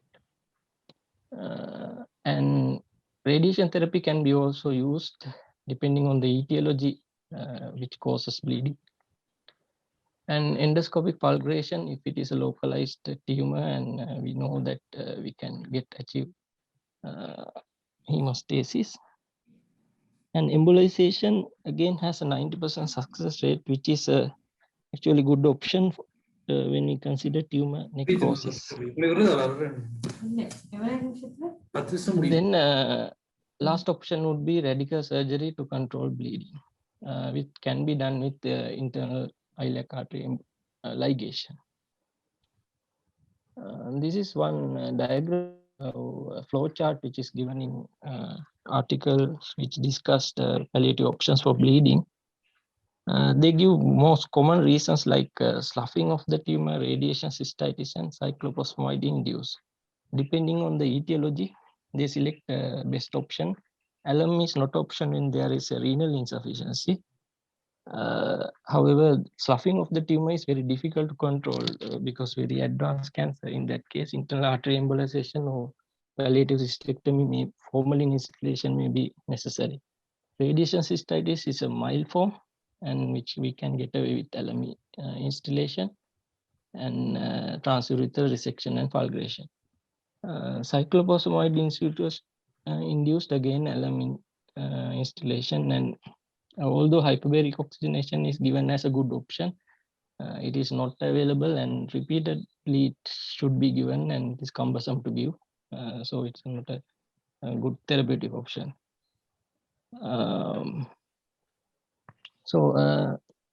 Moving on to obstruction of upper urinary tract, I can give the options available like nephrostomy tubes, ureteric stenting, and urinary diversion with or without palliative cystectomy. However, we have to discuss with the patient because nephrostomy tubes, the patient tolerability may be less, although it is easier for us to do. However, the ureteric stenting, again, there can be blockage, and we are not sure whether we have adequately drained the system. And we have to replace it sometimes as the time passes by, and cannulation would be again difficult due to the bladder tumor itself. And again, palliative surgery is the ultimate option. So follow-up of muscle invasive bladder cancers, these are EU guidelines, regular follow-up is recommended with for recurrences, urothelial cancers, and functional outcomes. We are following up for recurrences. Local recurrence rate is 15% and distant recurrence rate is 50%. So very high recurrence rates. And urothelial cancers, of course, upper tract urothelial cancers would be around 4%. And functional outcomes, including once we do a surgery, we have to assess whether the bowel function has deteriorated or stone formation, vitamin B12, things like that. Urethra, when we spare the urethra in the radical cystectomy, there is a 4% risk of having a urethral cancer, primary urethral cancer. And if there is a primary urethral cancer, it should be managed as a separate cancer from the urethra, which should be included, checked up with the guidelines. And upper tract urothelial cancer is the same. So they recommend cytology to be done and flexible cystoscopy follow-up. But in some surgeons have regular follow-up of urethra. It's controversial actually, but it is recommended in EUA. CT follow-up with 6 monthly up to 3 years, and then annually to detect local recurrences and distal recurrences, also urothelial cancers. And it is we should include the CT thorax to follow up for metastasis. That concludes my presentation. Thank you. Thank you, Gihan. Right, thank you very much, Gihan. Yes, sir. So there are a few questions actually. Do you consider in that the radio frequency induced thermochemotherapy effect in a metastatic context? Nora. Sorry, Surang, I couldn't catch your question. Radio. So there are few hyperthermic chemotherapy. Yeah. So Like that is mainly radio frequency induced thermochemotherapy. Yeah. So hypothermia is used as being investigated as a radio sensitizing option in the radical setting. In the palliative setting, of course, so as was shown, it's a very poor prognostic situation. Median survival is about little over 1 year. So we generally treat with gemcitabine and cisplatin. The immunotherapeutic options are available. They are fantastically expensive. It's about costs about 7 to 8 million rupees per patient. So it's certainly prohibitively expensive in our setting. So what we do is we give gemcitabine and cisplatin. It can be delivered as an outpatient regimen in fit patients. So that's what we do. Immunotherapy, of course, bladder cancer, from BCG, and so it is a tumor site where immunotherapy certainly has some promise, but the agents are very expensive, and certainly in the metastatic setting, it's not cost effective at all. Okay, thank you. Anurad, another question. In Sri Lankan setting, what sort of life expectancy that you can expect in a patient with metastatic bladder cancer? Again, so we don't have real data. Again, we are collecting data from Maharagama, but even internationally, median survival, even Manchester, we looked at the series there. It was just actually under, it was about 11 months. So about 50% of patients will be, would have died within 1 year if it's metastatic. I'm talking about metastatic bladder cancer. So it's a very poor prognostic group, and that is why we have to keep in mind we have to maintain quality of life. They have a limited lifespan, so toxicity, everything has to be balanced when we are treating these patients. Thank you. Then there's a question for the expert panel. Radical cystectomy dilated conduit. What are the methods to prevent pyelonephritis post-operatively? Any advantages of putting urethral double distance? Well, I think that the Munipre wanted to know whether there is any advantage between the urethral stents or urethral catheters. So that's the question. Shall we ask the experts about the experience? Neville sir might answer that question. Questions are that avoiding pyelonephritis, is it?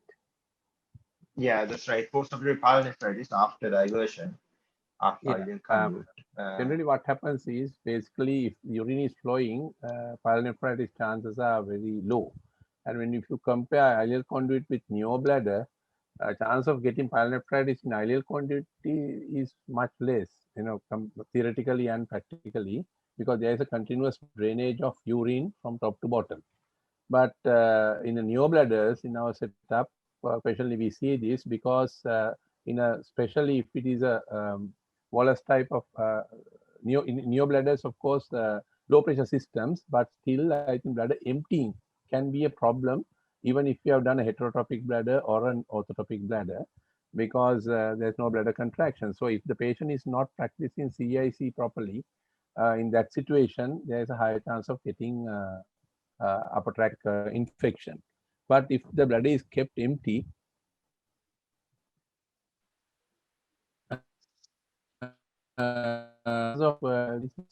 you start getting it, you have to immediately investigate to find out whether there is any stenosis at the uretero-neobladder junction, uretero-neovesical junction, and to see whether there is any problem in urine drainage. And there's another question I saw in the asking what is better in ileal conduit or the neobladder. Wallace versus yeah, Wallace. Yeah, I think when it comes to us, of course, the Wallace is always better because there is a larger anastomotic area when you join the two ureters together. But I think there is no comparative study to show one is better than the other. But there's a slightly higher chance of getting ureteric stenosis at the end, low end in breakers. So Wallace we prefer. But the leaking chance when it comes to anastomotic leak, Wallace has a slightly higher chance of leaking, especially if there's a little bit of ischemia at the end of the low end of the ureters. But those are not significantly different in two methods. So one has a high chance of stenosis, other one has a slightly higher chance of leaking. Could I add a when little you bit? compare neobladder and the ileal conduit, basically, patients now we more or less, as a standard measure, we offer neobladder because I think in our country getting the urostomy bags and the appliances maintaining urostomy is kind of a nightmare for some people, because sometimes urostomy bags are not available, and with all the sweating and the warmth and the sweating occurs at the skin level, maintaining watertight urostomy bag is a bit of a challenge for our patients. And also there is no standard urostomy care like in other countries, like in UK. There's no urostomy nurses or urostomy associations and urostomy organizations. So urostomy care is at a relatively low level in our part of the world. So we always prefer if we can give a heterotropic or a orthotropic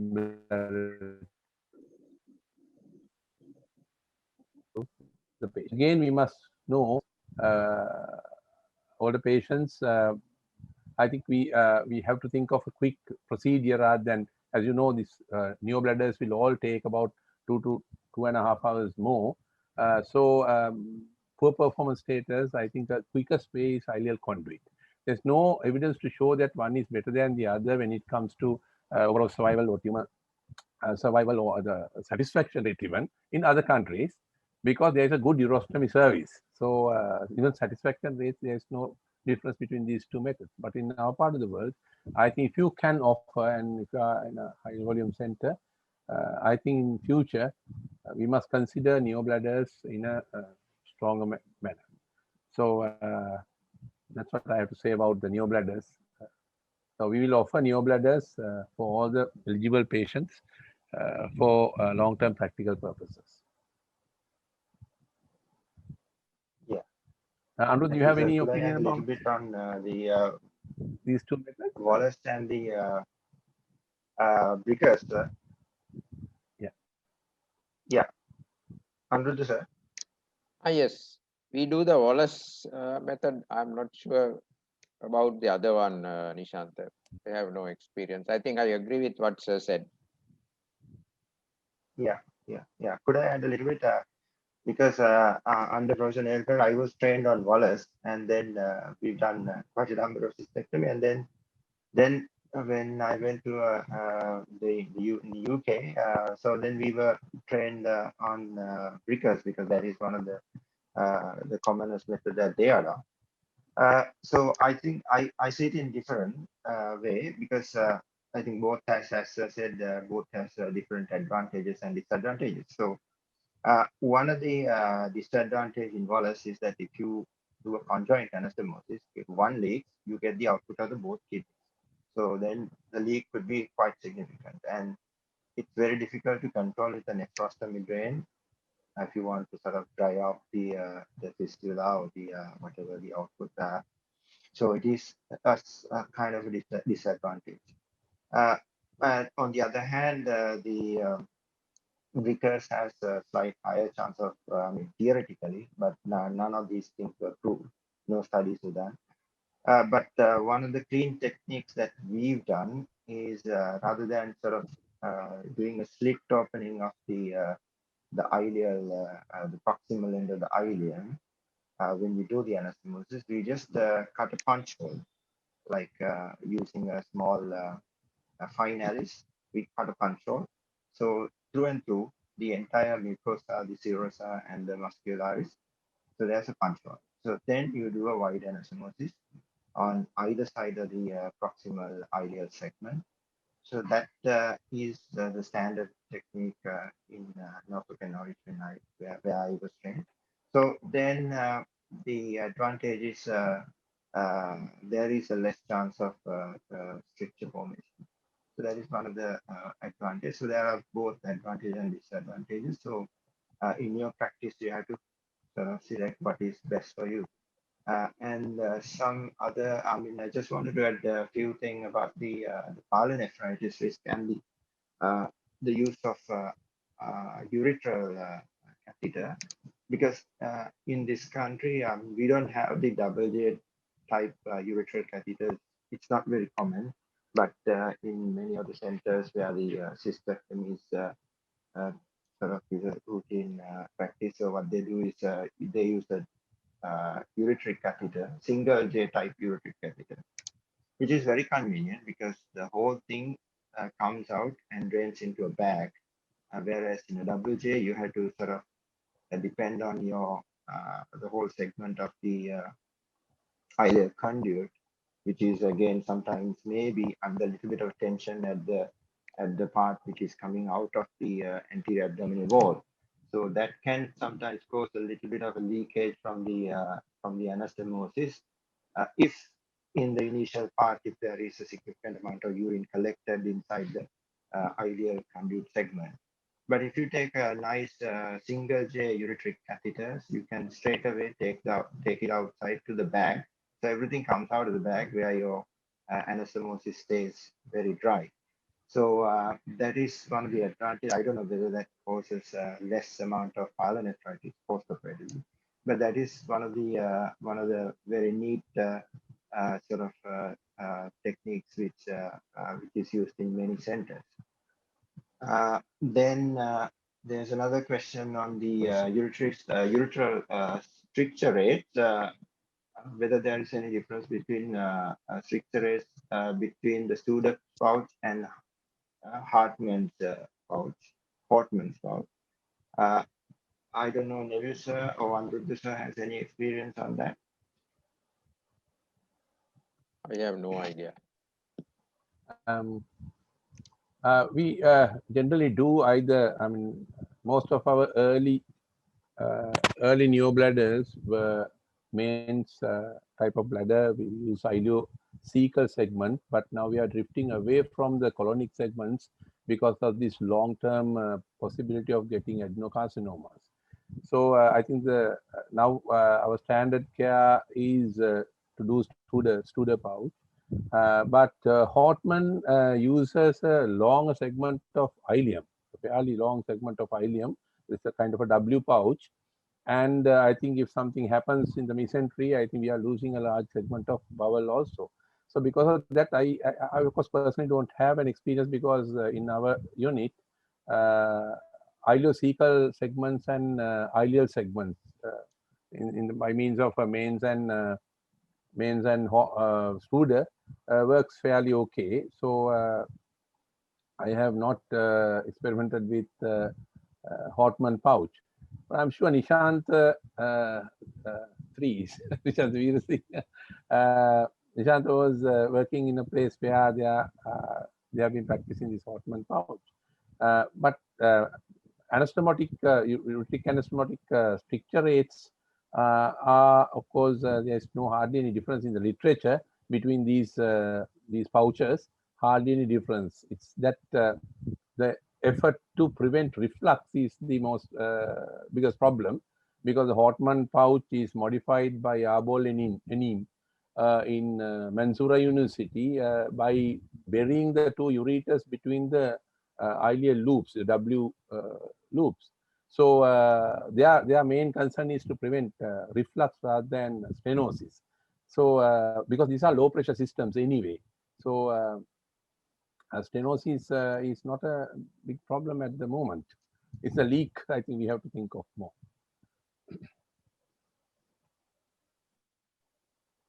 Yeah, thank you, sir. Then there is another question with regarding the renal function deterioration after diversion. It's quite a interesting phenomena that you see renal function deterioration after radical cystectomy, where you take out the lower tract. And sir, do you have any postulations or theories on why would the deterioration is? Is it the post the removal of the lower adjuvant tract therapy itself lead to renal function deterioration? Is it? Well, most of the time, one of the complications of radical cystectomy is deterioration of the renal function, which is given in the literature. Yeah. And you got any idea on why? Basically, what I have seen is, in my experience, is that it's a prolonged procedure, long procedure, and then sometimes the upper tracts are already infected, upper tracts are being diverted or stented, so infection is also there, and there's a high possibility of AKI. And also this prolonged procedure, I think you have to always keep an eye on this anesthetic machine. I mean, you suddenly find that, your 3-hour procedure, there are long periods of what they call permissive hypotension. They maintain a very low pressure to prevent pelvic bleeding. So when there's a little bit of oozing and bleeding there, not a little bit of, sometimes significant, anesthetics tend to do that. So that itself can have some detrimental effects on the upper tracts. So sometimes it's already compromised upper tracts. They end up in postoperative AKI. So, and added with postoperative infection, there can be deterioration of the renal function postoperatively. Other than that, theoretically, I can't think of any other direct reason of deteriorating the renal function. Is there anything in the theory? Or? I have no idea, sir. Yeah, but when it comes to the low renal function and deciding what is the diversion method, always if the creatinine clearance and EGFR is low, say some people say it's below 30, not to go for neobladders, because that will make the matters worse. So I think with the compromised renal function, we will always go for a quick ileal conduit diversion rather than a neobladder. So having a good renal function is a basic prerequisite for a neobladder, because hypochloremic acidosis and all the metabolic complications and the liver function as well. Higher in neobladders because as a storage. So there's another question. The bladder tumor with hydronephrosis and hydroureter, does it indicate muscle invasiveness? These patients, are they more suitable for surgery than radiotherapy? That is the question. Yeah. Anuruddha? I think yes. Yeah. But hydronephrosis, however small the tumor is, if there is hydronephrosis, unilateral or bilateral, I think you have to consider that as it has invaded the deep trigone, and there is a urothelial invasion of the muscle. So it is muscle invasive bladder cancer.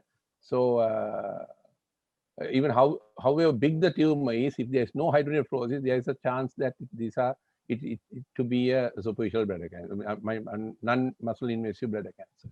So hydronephrosis is one of the contraindications. Relative, I think, actually nearly absolute contraindication for radiotherapy, going for radiotherapy. I don't know whether Nurad will agree, but yeah. Yes, it is definitely a relative contraindication. Of course, in Manchester, we did treat patients with hydronephrosis. It is definitely a very poor sort of prognostic biomarker within the muscle invasive group. If possible, these patients are better treated with radical cystectomy. But if not suitable for cystectomy, we can still extend the radiotherapy field a bit more to catch the ureters. Are there any questions from the audience? Balagobi, do you have anything to add? Yeah, I totally agree with regarding the metabolic problem of the neobladder. So what's happened is in ileal, when we use ileum, there's a lot of bicarbonate, and in the urine we have a lot of ammonia. So bicarbonate and ammonia join to form ammonium chloride. So it absorbed into the blood circulation. Then the ammonium chloride divided into ammonia plus H plus. So that causes hyperchloremic metabolic acidosis. So what they say is, if your liver function is not good, if EGFR is less than 40 or 45, then that is a one contraindication for neobladder. Then the better choice will be the ileal conduit. So basically, it's a metabolic acidosis, long segment, because in ileal conduit we use 15 centimeter. In diversion we use 60 centimeter. So more the length, more metabolic problem. Then regarding the pouch, Studer pouch and the Hodman pouch, sir nicely said that Studer pouch is a U-shaped and the Hodman pouch is a W-shaped. And the Studer pouch, the uretero-ileal anastomosis at the top, but the Hodman pouch is in between the W limbs. So the uretero, the anastomotic site stricture is, they say, the paper says, is more with the Hodman pouch. So more people prefer the Studer pouch. Thank you, Gobi. And it's again something interesting to see that if you look at the quality of life data between the ileal conduit and the neobladders, the quality of life data are comparable because at the end, people have to think of doing a CIC, and there is always a risk of urinary leakage and all. So that also matters in this context. And how do you manage the urethra after the cystectomy? The expert panel, any experience? The urethrectomy of Suranga, your line is very, very unclear. Could you switch off the video and then ask the question? Okay. So after cystectomy, you are surveillance the urethra. Yes. So if there is any recurrence in the urethra, so how do you manage? If there T2 in the bulbar urethra and the pendulous part of the urethra?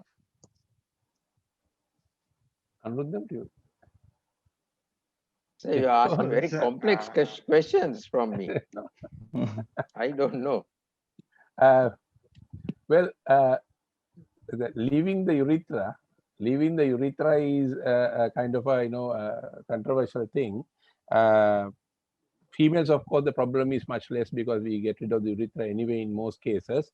Though, but in males, doing a urethrectomy has its own indications. If the bladder tumor involves the prostatic urethra or the bladder base, there is a chance of getting urethral recurrence. So if you leave the urethra, suppose there is no macroscopic recurrence, you have to leave the urethra, but then urethral surveillance has to be continued at least up to about 2 to 3 years. Some people say 5 years.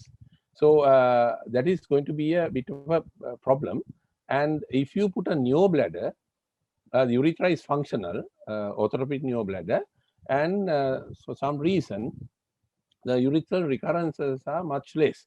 They say that their urine has some sort of a protective effect on the urothelium, and also continuously, if you are emptying your bladder, there is some sort of a cleansing effect. Exact reason is not known, but if you leave a redundant urethra, there is a higher chance of getting urethral recurrence. So the urethra has to be kept under surveillance for a long period with regular cystoscopies, because there's no other way of, easy way of looking at it. But if there is a recurrence, you can go ahead with urethrectomy, perineal approach urethrectomy. But on the other hand, if this bladder-based tumor and involving the prostatic urethra, especially high grade, offering a urethrectomy, if you are doing an ileal conduit, if you are not doing earlier, every time, when we started our life first 5-6 years, every cystectomy was associated with a urethrectomy. Here, and I'm here, of course, after returning from England, the practice was, the UK practice was to do a urethrectomy. It was a quick operation, it's not a very difficult operation, but then that trend went off when we started doing orthotopic neobladders, because we have to save the urethra. So now there are specific indications to remove the urethra. If the prostatic urethral biopsies are positive, and then you feel that those are high grade, then of course you can offer urethrectomy straight away. But in my practice, what we do is I leave the urethra and keep the urethra under surveillance. And if there are any evidence of urethral recurrence, to do a urethrectomy. I don't know whether Anuruddha does routine urethrectomy with his cystectomy, or the other in that case, other colleagues. No. Do you all do routine urethrectomy? No, sir. No. Not in our practice also, sir. Yes. We only did it for patients with very high grade disease, as well as the patients who've got prostatic urethral involvement, and sometimes the presence of CIS. So those are sort of relative indications. But some of the surgeons where I worked, they used to do a sort of frozen sections during the time of the surgery, just to check the urethra, and then they decide to go ahead with the urethrectomy or not. Yes, that's an absolute indication. If there's a frozen section is positive at the resection margin, to go ahead with urethrectomy. And then there's another question. What is the hypercontinence? Sorry. Excuse me. Sir, can I ask one more question? So if we plan for neobladder, so definitely we have to do the urethral biopsy or not? Yeah, actually, what we do is the posterior urethral biopsies are not routinely done. But if it is quite close to the bladder neck tumors, I think there is a high possibility that under the urothelium there can be extension of the thing. So to prevent getting positive margins, we do biopsies, but not as a routine procedure. Thank you, sir. And there's a question: what is the hypercontinence after neobladder, and which needs CISC? Sorry, for the experts. Sir, the question is: what is the hypercontinence? What is the hypercontinence percentage after the neobladder, which needs CISC? Hypercontinence. New word for me. Yeah, I think which means. What do you mean by it? As far as I remember, Balagobi must be sort of thinking of a non-emptying bladder. That may be the. That the hypercontinence. How does that? Hyper.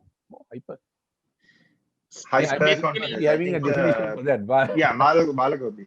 Yeah, basically, what percentage of patient after neobladder need clean self-intermittent catheterization due to the retention of urine? Oh, right. Right. I think, yeah. Actually speaking, most of our Struder bladders are with this abdominal muscle contraction, they empty their bladder. The first 3 months or 6 months, we see. If there is less than, say, about 100 or 150 cc remaining there, then, of course, we don't advise them to go ahead with CIC.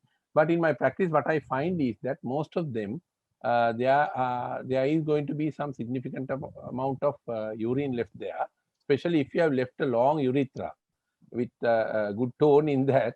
The first say 3 and 6 months visits, they show a fair bit of residual urine there.